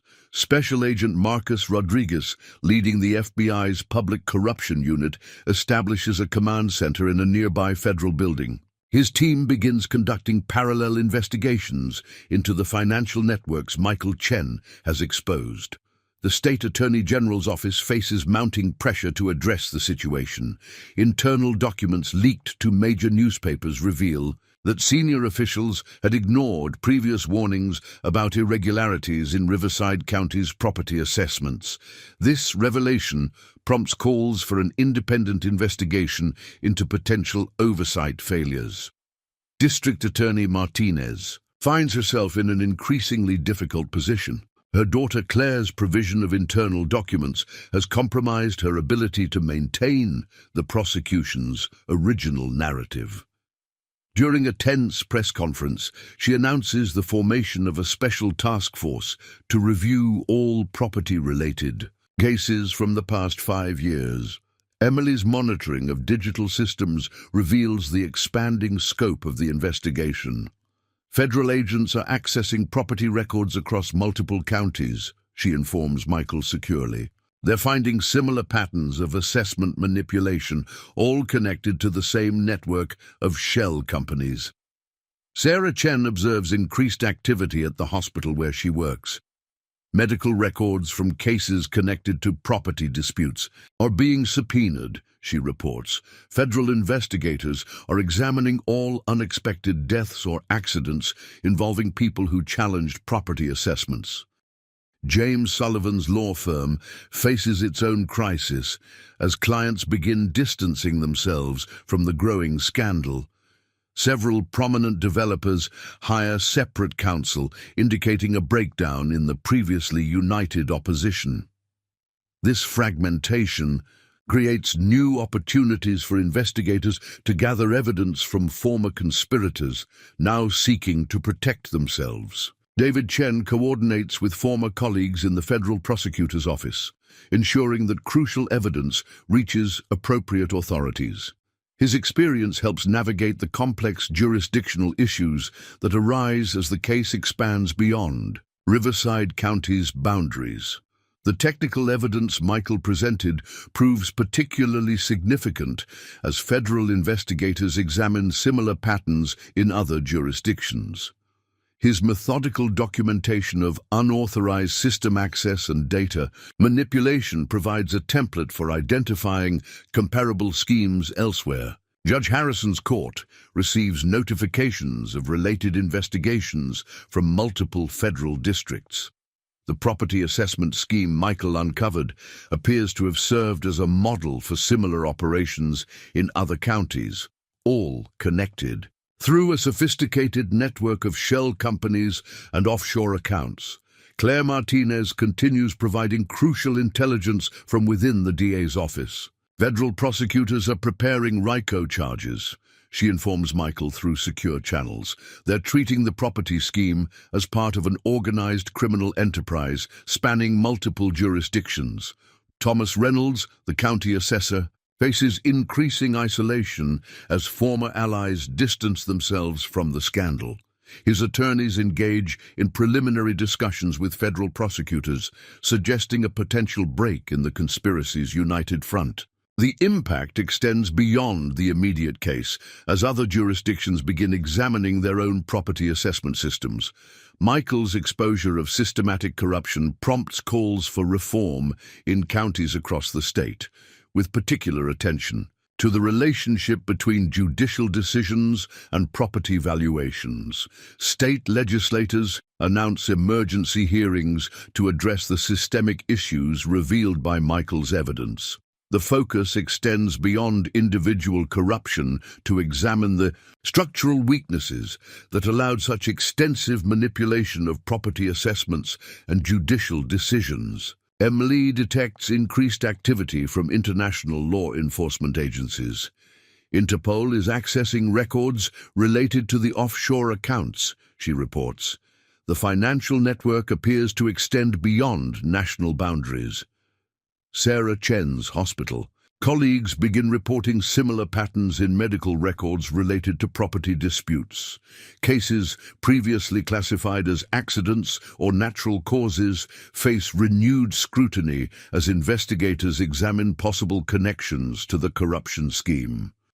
National media coverage emphasizes the David versus Goliath nature of the story.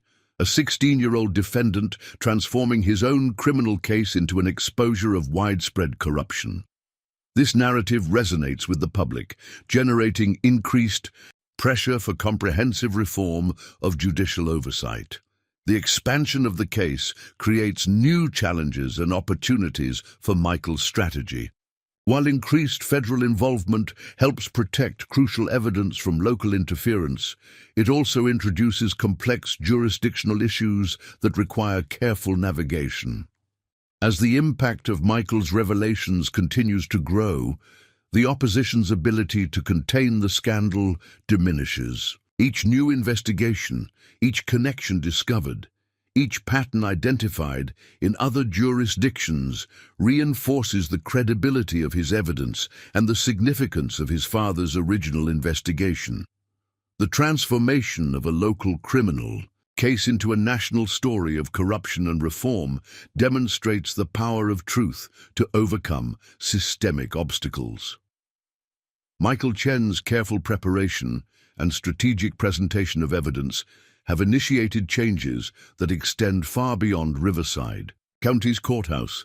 The expanding investigation reaches a critical juncture as powerful forces mount their most aggressive response yet. The morning begins with an unprecedented series of coordinated actions, clearly designed to halt the exposure of corruption within Riverside County's judicial system.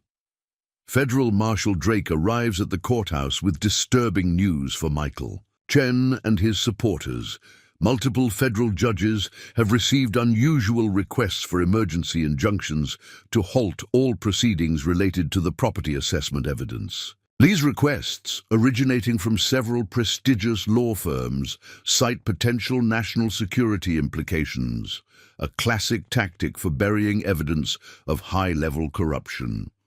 District Attorney Martinez faces her own crisis as pressure mounts from state-level officials. During a closed-door meeting in her office, she receives explicit instructions to shut down the investigation by any means necessary. Her daughter Claire, monitoring these developments, immediately notifies Michael through secure channels. "They're threatening to audit every case my mother has ever prosecuted. The pressure is coming directly from the governor's office."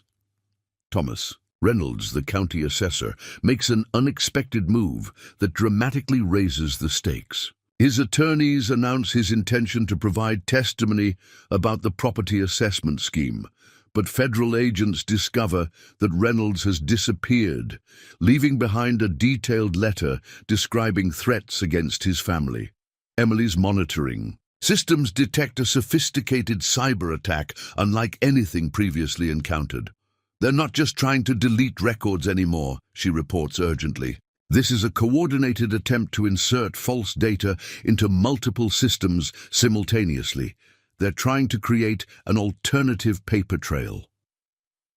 Sarah Chen, arriving for her hospital shift, finds herself suddenly placed on administrative leave.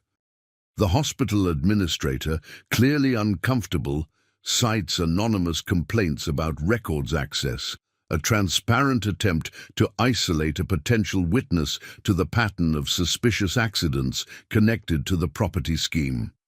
In Judge Harrison's courtroom, James Sullivan presents a motion that reveals the opposition's desperate strategy. "Your Honor, we have evidence suggesting that the defendant's investigation constitutes a sophisticated attempt at extortion. We assert that Mr. Chen and his associates have deliberately manufactured evidence to undermine public confidence in legitimate property transactions." Michael faces this crisis point with characteristic composure, though the pressure has never been more intense. His response demonstrates both his preparation and his understanding of the opposition's desperation. "Your Honor, I submit these documents demonstrating that each allegation of manufactured evidence coincides precisely with attempts to access and alter official records. The timestamps of these access attempts match transfers from offshore accounts connected to Mr. Sullivan's clients." David Chen, observing from the gallery, recognizes the dangerous territory they've entered. His years as a prosecutor taught him that this level of coordinated opposition typically precedes either complete victory or devastating retaliation. During a brief recess, he warns Michael, "They're not just fighting to hide corruption anymore, they're fighting for survival." The crisis escalates when federal agents report suspicious activities around key witnesses. Several property owners, who had agreed to testify about assessment irregularities, report break-ins at their homes. Computer systems containing their personal information show evidence of unauthorized access. Claire Martinez provides crucial intelligence about the opposition's strategy. They're preparing to argue that the entire investigation is fruit of the poisonous tree. They'll claim all evidence stems from initial unauthorized computer access, making everything inadmissible. But they're also laying groundwork for more aggressive action if that fails. The afternoon brings another shock as Michael's original case file disappears from the court's records room. Although backup copies exist, the brazen nature of the theft demonstrates the opposition's growing desperation. Emily's systems track multiple attempts to create backdated documents showing irregularities in the evidence chain of custody. Sarah Chen, despite her forced leave from the hospital, continues gathering information through her professional network. She uncovers a pattern of medical records being altered, particularly those connected to individuals who had opposed River Heights development projects. This discovery adds another layer to the emerging picture of systematic corruption. The crisis reaches its peak when Michael receives a carefully worded message suggesting that his father's fatal accident could easily be repeated. The threat, delivered through apparently legitimate channels, demonstrates both the opposition's resources and their determination to maintain control. Instead of intimidating him, this threat strengthens Michael's resolve. During the afternoon session, he presents evidence connecting the property scheme to a series of suspicious accidents and unexplained deaths, including the circumstances surrounding his father's death. The courtroom falls silent as he methodically demonstrates how each incident benefited the same network of developers and corrupt officials. This moment represents the point of no return. Michael has moved beyond exposing financial corruption to revealing its human cost, challenging not just the property scheme, but the entire system that enabled it to operate with impunity. The opposition's response to this crisis will determine whether justice can prevail against entrenched power. The morning following the crisis point brings a significant shift in the balance of power. District Attorney Martinez arrives at the courthouse early, requesting an immediate private meeting with Michael Chen and his supporters. Her daughter Claire's presence in the room signals the gravity of the moment. "What I'm about to share compromises my position as district attorney," Martinez begins, her professional demeanor masking obvious tension. "But after reviewing the evidence you've presented and conducting our own internal investigation, I can no longer maintain the prosecution's original position." She produces a sealed envelope containing documents that validate Michael's core allegations about systematic corruption in property assessments. The district attorney's decision to break ranks represents a crucial turning point. Her office's internal records provide independent verification of the patterns Michael had identified, particularly regarding the relationship between judicial decisions and property valuations. More significantly, they document attempts by senior officials to suppress investigation into these irregularities. Federal Marshal Drake, who has been monitoring the meeting, immediately contacts the Department of Justice. The DA's cooperation transforms the investigation's scope and authority. Within hours, federal agents secure the courthouse, establishing protocols to protect evidence and witnesses from further interference. Emily's monitoring systems detect a dramatic change in digital activity. "They're panicking," she reports. To Michael, multiple attempts to access offshore accounts from private terminals. Large-scale fund transfers being initiated. Someone's trying to move money before accounts can be frozen. Her careful documentation of these attempts provides federal investigators with crucial, real-time intelligence. James Sullivan, representing the property developers, faces his own crisis as clients begin turning on each other. During an emergency conference in Judge Harrison's chambers, several developers' attorneys indicate their clients' willingness to cooperate with federal investigators. In exchange for consideration, the unified opposition that had seemed so formidable begins to fracture. Sarah Chen's forced administrative leave from the hospital unexpectedly yields important evidence.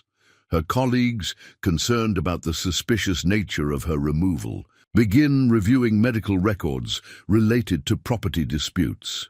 They discover a pattern of altered documentation surrounding deaths or injuries of individuals who had challenged property assessments. David Chen coordinates with federal prosecutors to ensure proper handling of the expanding evidence.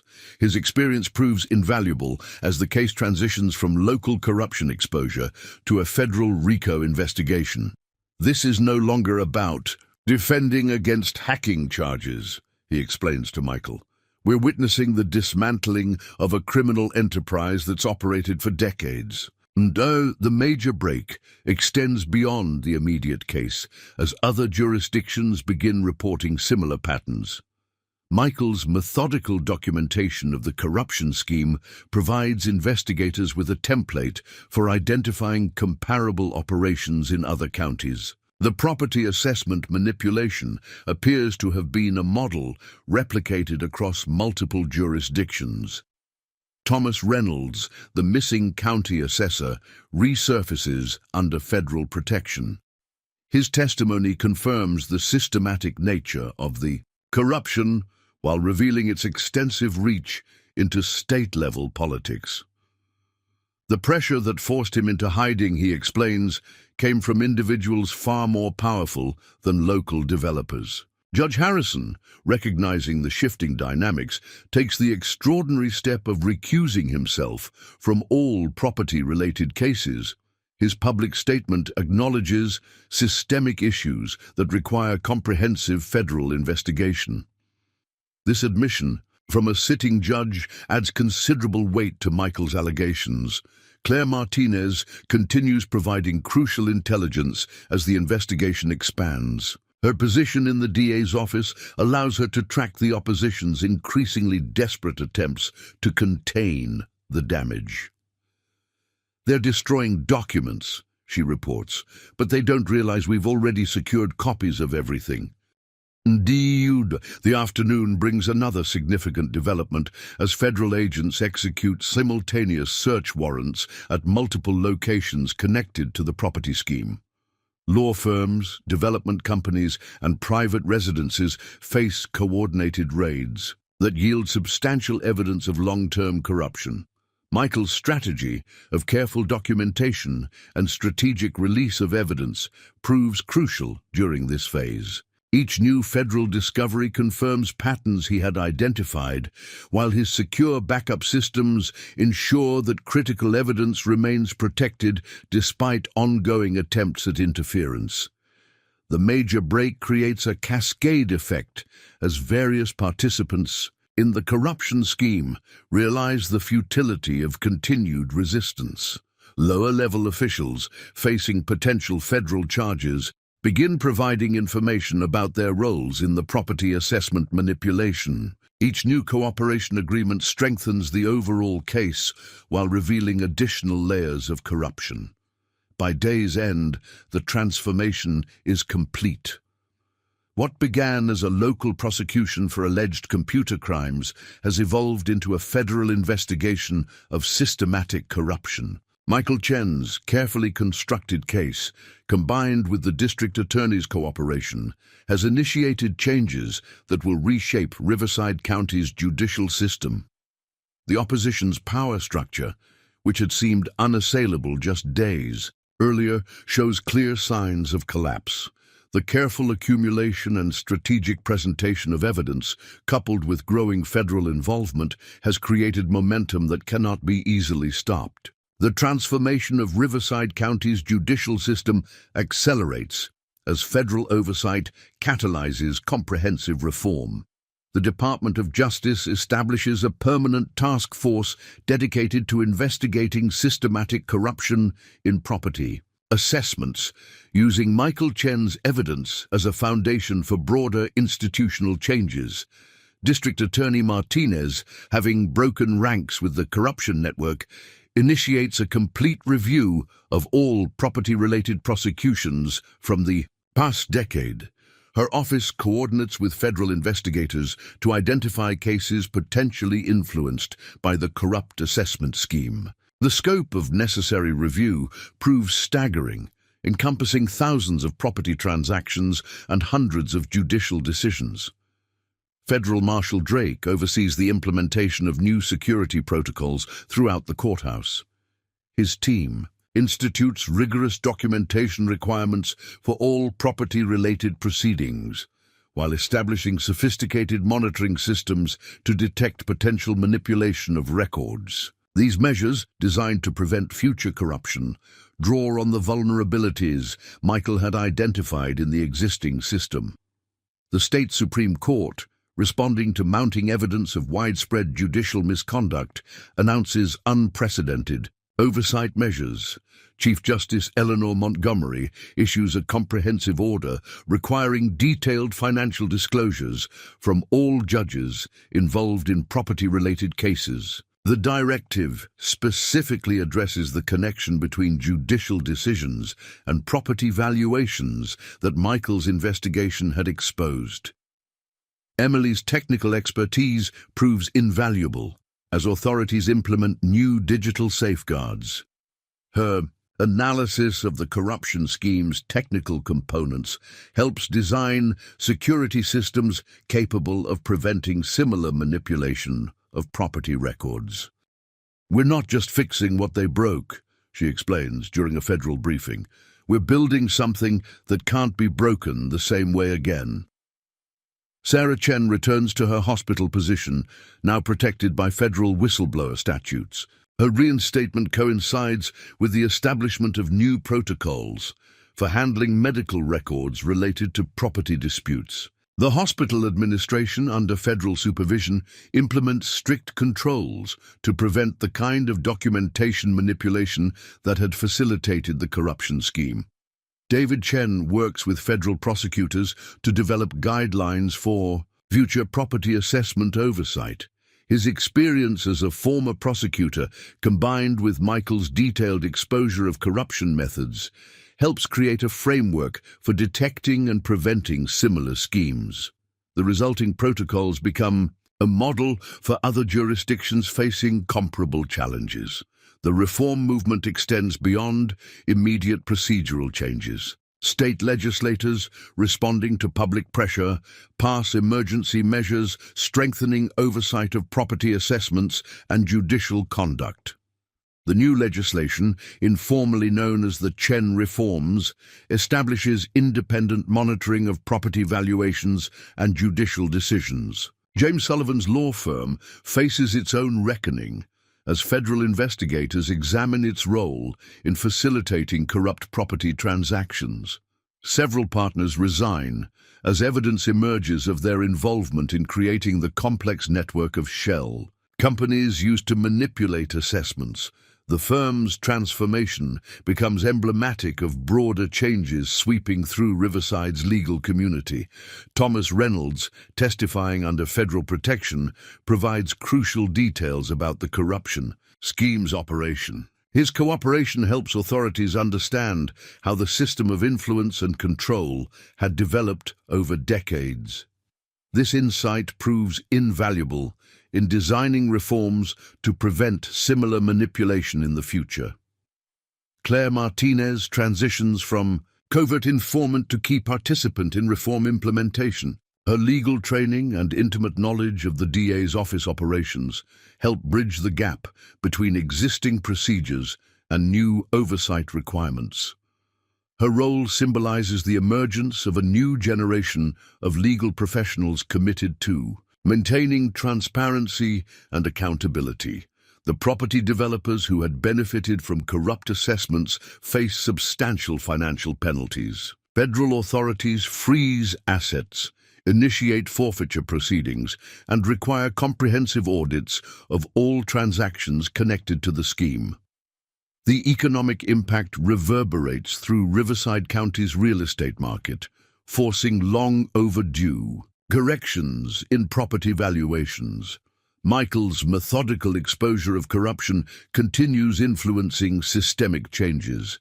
His documented evidence serves as a template for investigating similar schemes in other jurisdictions, while his strategic approach to revealing corruption provides a model for future whistleblowers. Federal authorities incorporate his insights into training programs for investigators and prosecutors. The reforms generate significant resistance from entrenched interests, but federal oversight ensures their implementation. Each attempt to obstruct or delay changes faces immediate investigation, with authorities particularly vigilant for signs of the manipulation tactics Michael had exposed. Judge Harrison's court, once a symbol of compromised justice, undergoes complete reorganization. New procedures require detailed documentation of all property-related decisions, with particular attention to potential conflicts of interest. The transformation of this courthouse becomes a case study in institutional reform. The impact extends to professional education, as law schools incorporate lessons from the Riverside County case into their curricula. The systematic exposure of corruption and subsequent implementation of reforms provides valuable instruction in both legal ethics and practical oversight measures. By month's end, The changes Michael initiated have fundamentally altered Riverside County's legal landscape. The corrupt system that had seemed invulnerable now faces continuous scrutiny, while new institutional safeguards help prevent future manipulation of property assessments and judicial decisions. The reforms represent more than procedural changes. They signal a fundamental shift in how justice operates in Riverside County. Michael Chen's courage in exposing corruption, combined with federal authority to implement changes, has created lasting transformation in a system that had long resisted reform. Despite the comprehensive reforms taking hold in Riverside County, entrenched interests mount a coordinated final effort to preserve elements of their corrupt system. This resistance manifests through sophisticated legal challenges, political pressure, and attempts to undermine the new oversight mechanisms. A coalition of property developers, led by veteran attorneys from Sullivan's former firm, files a series of constitutional challenges to the new assessment oversight requirements. Their legal argument contends that the reforms constitute unreasonable governmental interference with private property rights. This carefully crafted opposition seeks to exploit procedural complexities while avoiding direct confrontation with evidence of corruption. Senior state officials, many with long-standing connections to the property scheme, attempt to limit federal authority over local judicial matters. They introduce emergency legislation designed to restrict the scope of property assessment reviews and maintain local control over valuation procedures. This legislative maneuver represents a subtle attempt to preserve opportunities for manipulation within the system. Michael Chen, anticipating this final resistance, implements the last phase of his strategic response. Working with federal investigators, he presents additional evidence demonstrating how the opposition's legal challenges directly correlate with attempts to protect corrupt practices. His documentation reveals that the same individuals challenging reform measures had actively participated in assessment manipulation. District Attorney Martinez faces intense pressure as political allies of the property developers threaten to curtail her office's funding. The opposition attempts to frame the reforms as an attack on local autonomy, using media connections to question the necessity of federal oversight. Their narrative carefully avoids addressing the extensive evidence of corruption while emphasizing potential economic disruption. Emily's monitoring systems detect sophisticated attempts to circumvent new digital security protocols. They're testing the reforms for weaknesses, she reports to federal authorities. Multiple probing attempts from secure servers trying to identify potential vulnerabilities in the new oversight system. Her continued vigilance proves crucial in maintaining the integrity of reformed procedures. Sarah Chen observes renewed attempts to influence medical documentation related to property disputes. Several hospital administrators report receiving pressure to modify record retention policies in ways that would complicate future investigations. This resistance demonstrates the opposition's persistent effort to maintain control over crucial evidence channels. David Chen coordinates with federal prosecutors to counter legal challenges to the reforms. His experience helps anticipate and neutralize sophisticated attempts to create procedural loopholes in the new oversight system. The opposition's legal strategy reveals itself through patterns of coordinated motions filed across multiple jurisdictions. Judge Harrison's court becomes a focal point for testing reform measures as property developers attempt to exploit traditional judicial discretion. Their attorneys present carefully constructed arguments designed to establish precedents limiting the scope of new oversight requirements. Each challenge requires meticulous response to prevent the creation of exploitable legal precedents. Thomas Reynolds, continuing his cooperation with federal authorities, provides crucial insight into the opposition's methods. His testimony reveals how resistant forces coordinate their efforts through seemingly unrelated legal and business entities.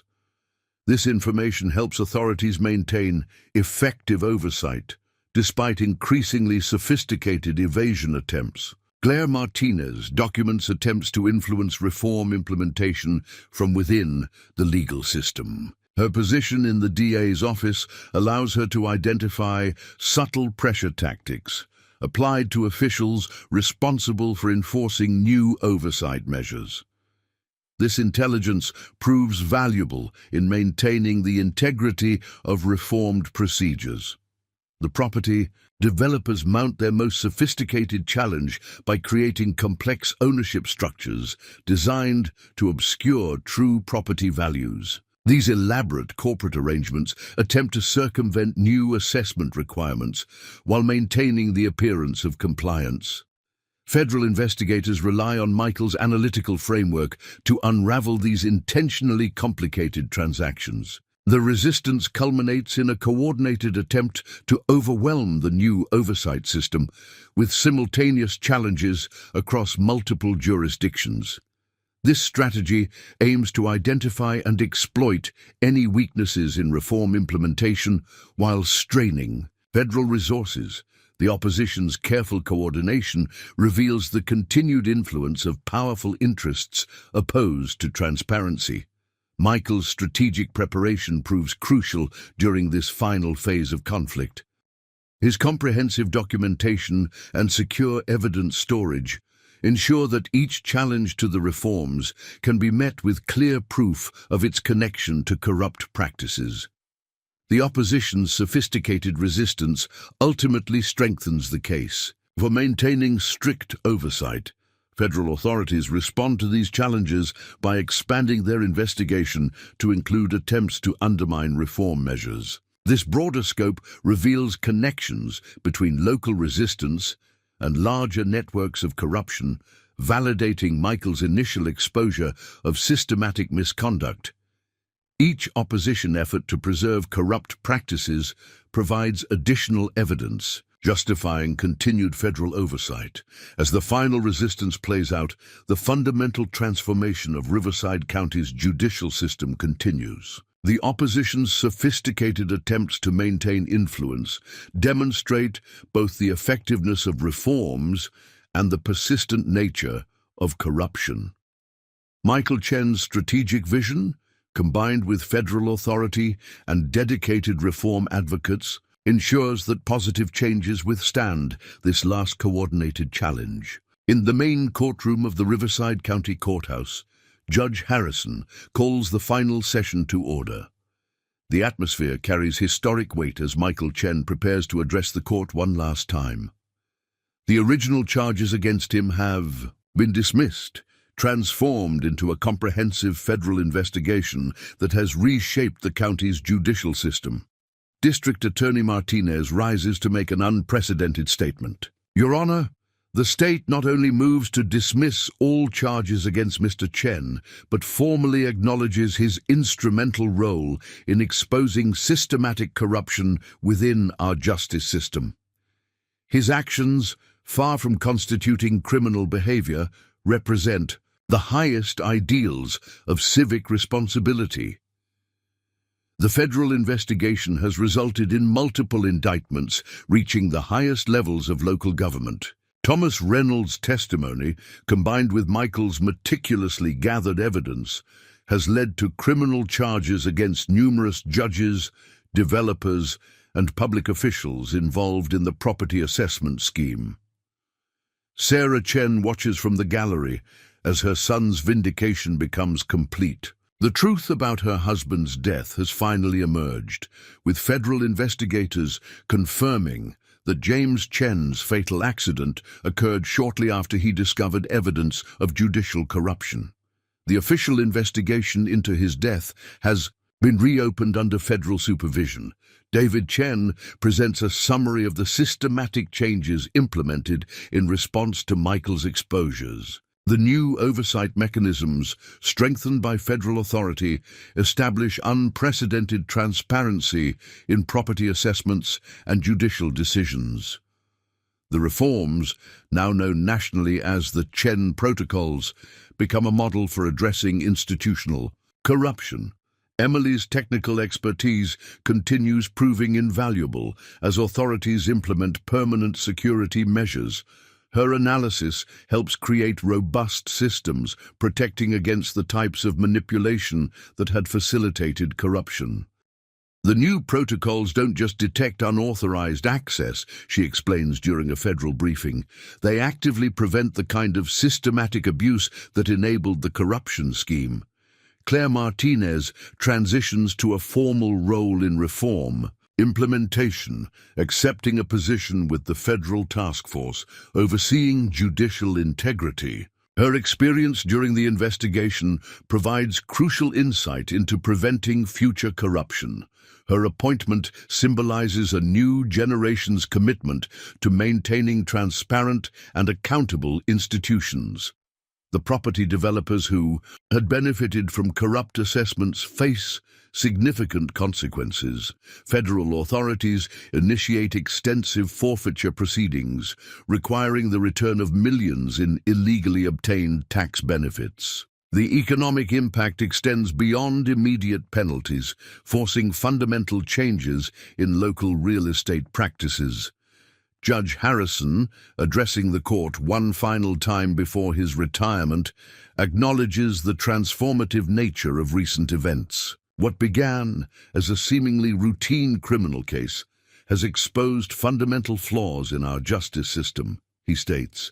Thanks to Mr. Chen's courage and persistence, we now have an opportunity to rebuild on a foundation of genuine integrity. The aftermath extends beyond local implications as other jurisdictions examine their own systems for similar vulnerabilities.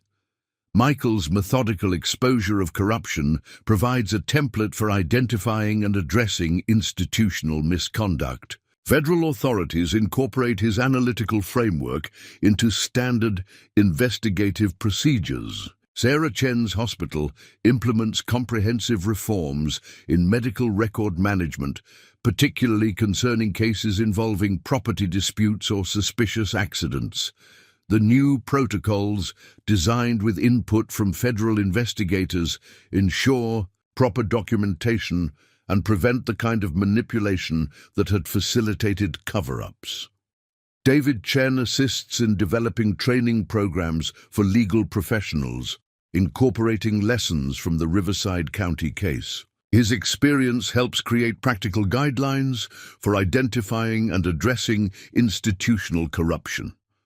The resulting materials become standard resources for law enforcement and judicial oversight. The international financial implications become clear as federal investigators trace the property scheme's connections to offshore accounts. Multiple financial institutions face penalties for facilitating corrupt transactions, while new regulations strengthen oversight of property-related international transfers. Michael Chen receives numerous accolades for his role in exposing systematic corruption, but his focus remains on ensuring lasting reform. He accepts a special advisory position with the Department of Justice, helping develop programs to protect future whistleblowers and support institutional integrity. The victory represents more than legal vindication. It demonstrates the potential for positive change when courage meets careful preparation.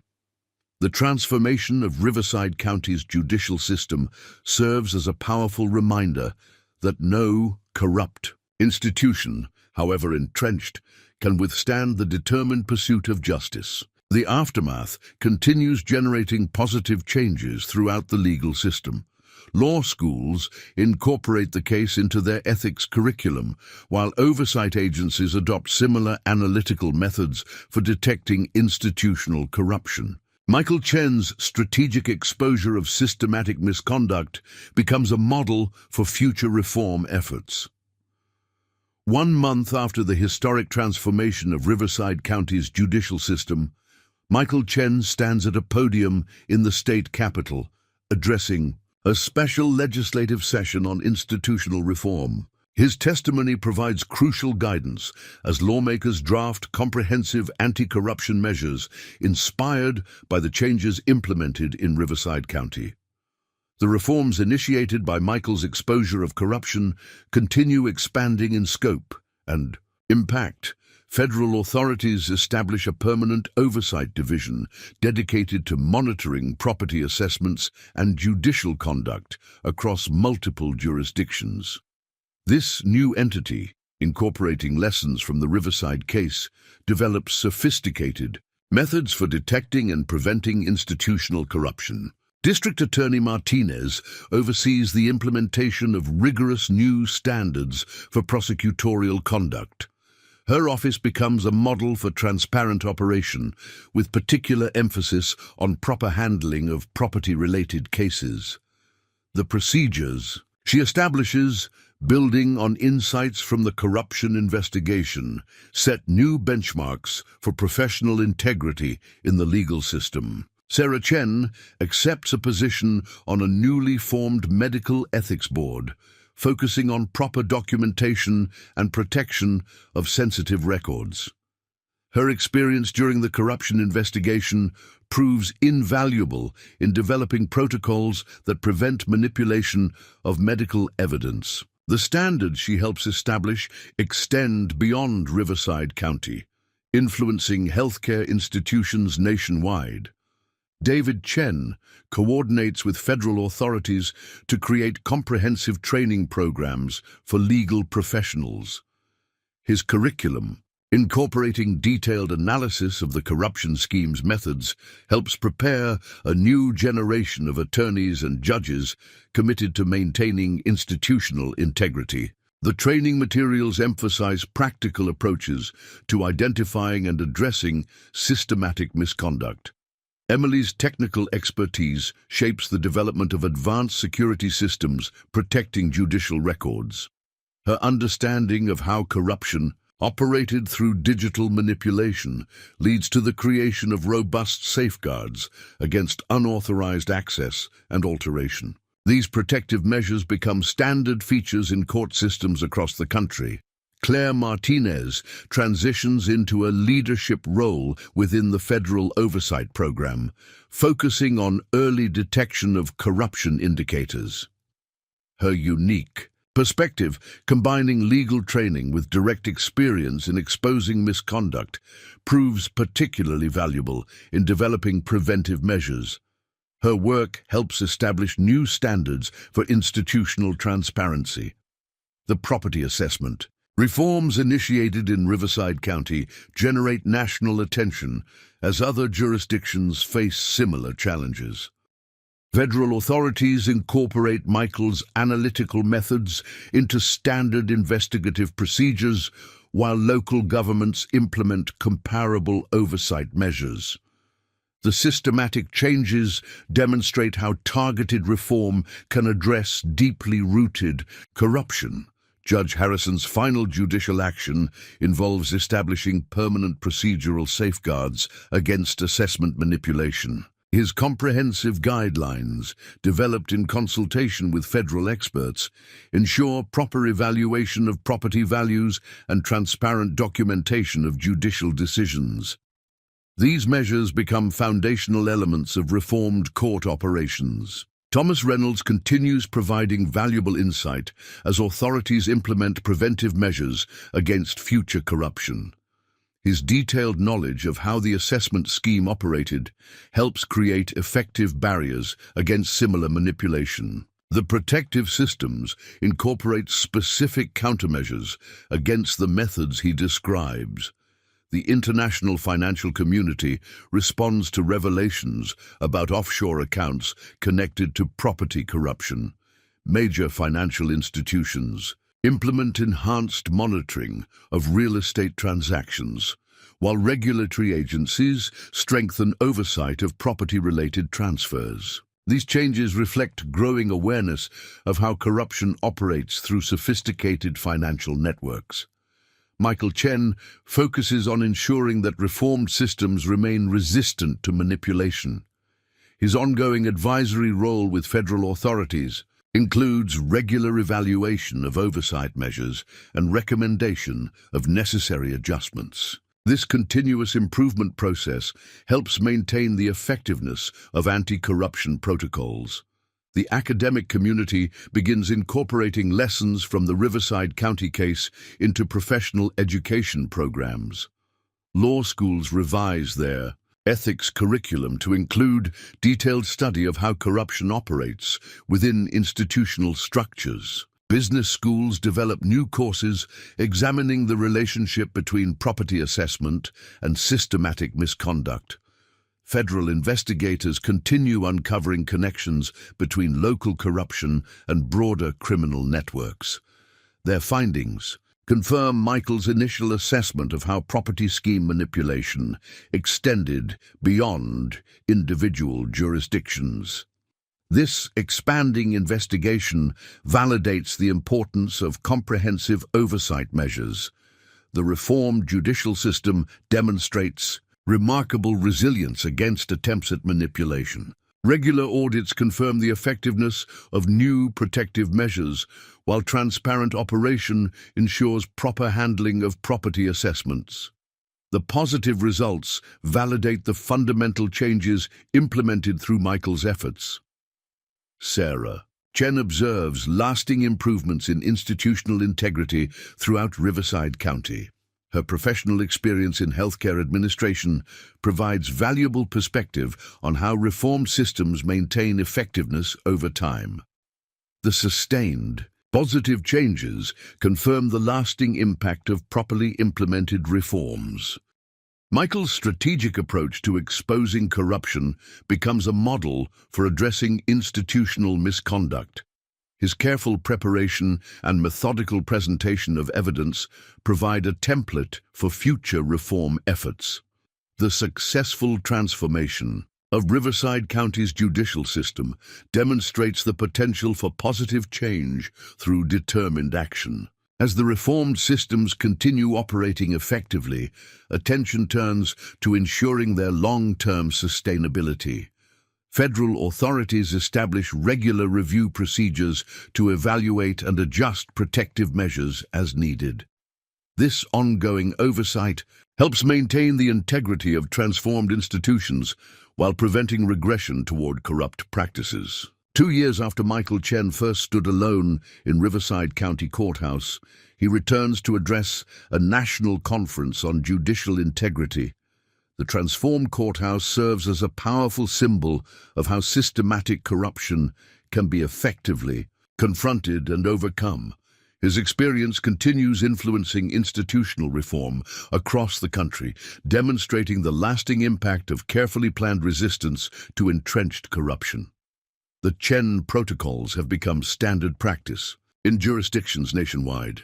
These comprehensive oversight measures, developed from Michael's methodical exposure of corruption, ensure transparent operation of property assessments and judicial decisions.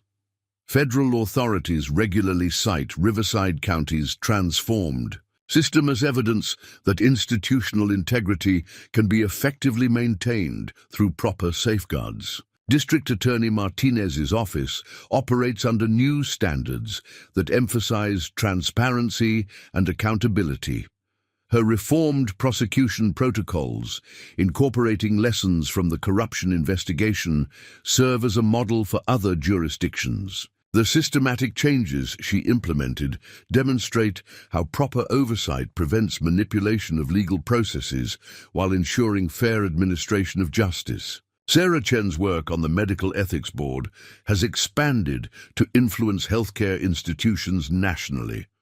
Her experience during the corruption investigation proved invaluable in developing protective measures for sensitive documentation.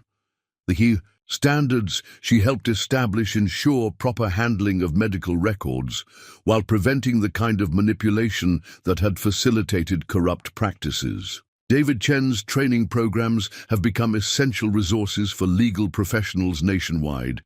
His curriculum, incorporating detailed analysis of corruption methods and prevention strategies, helps prepare new generations of attorneys and judges. The materials emphasize practical approaches to maintaining institutional integrity while identifying potential misconduct. Emily's technical security systems continue protecting judicial records effectively.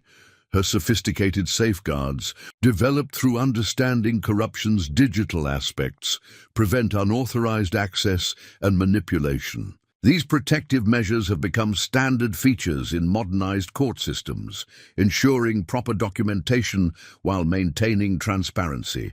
Claire Martinez leads federal efforts to implement similar reforms in other jurisdictions. Her unique perspective, combining legal expertise with direct experience exposing corruption, proves invaluable in developing preventive measures. Her work helps establish consistent standards for institutional oversight while ensuring effective implementation of protective protocols. The property assessment reforms initiated in Riverside County have generated lasting positive changes throughout the real estate sector. Regular audits confirm proper valuation procedures and transparent documentation of transactions. The reformed systems demonstrate how effective oversight prevents manipulation while ensuring fair treatment of property matters. Thomas Reynolds' cooperation with federal authorities continues providing valuable insight into preventing systematic corruption. His detailed knowledge helps authorities identify potential vulnerabilities and implement effective countermeasures. The protective systems incorporate specific safeguards against the sophisticated methods he revealed. The international financial community maintains enhanced monitoring of property-related transactions. Major institutions have implemented permanent safeguards against the kind of manipulation exposed in Riverside County. These changes reflect growing awareness of how corruption operates through complex financial networks while ensuring proper oversight of significant transactions.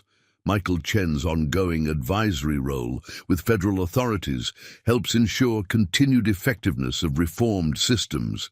His regular evaluation of oversight measures leads to timely adjustments when needed. This process of continuous improvement maintains institutional integrity while preventing development of new vulnerabilities. The academic community has permanently incorporated lessons from the Riverside County case into professional education. Law schools provide comprehensive coverage of how corruption operates and effective prevention methods. Business programs examine relationships between property assessment and institutional integrity while emphasizing ethical practices. Federal investigators maintain vigilance against potential corruption in transformed systems.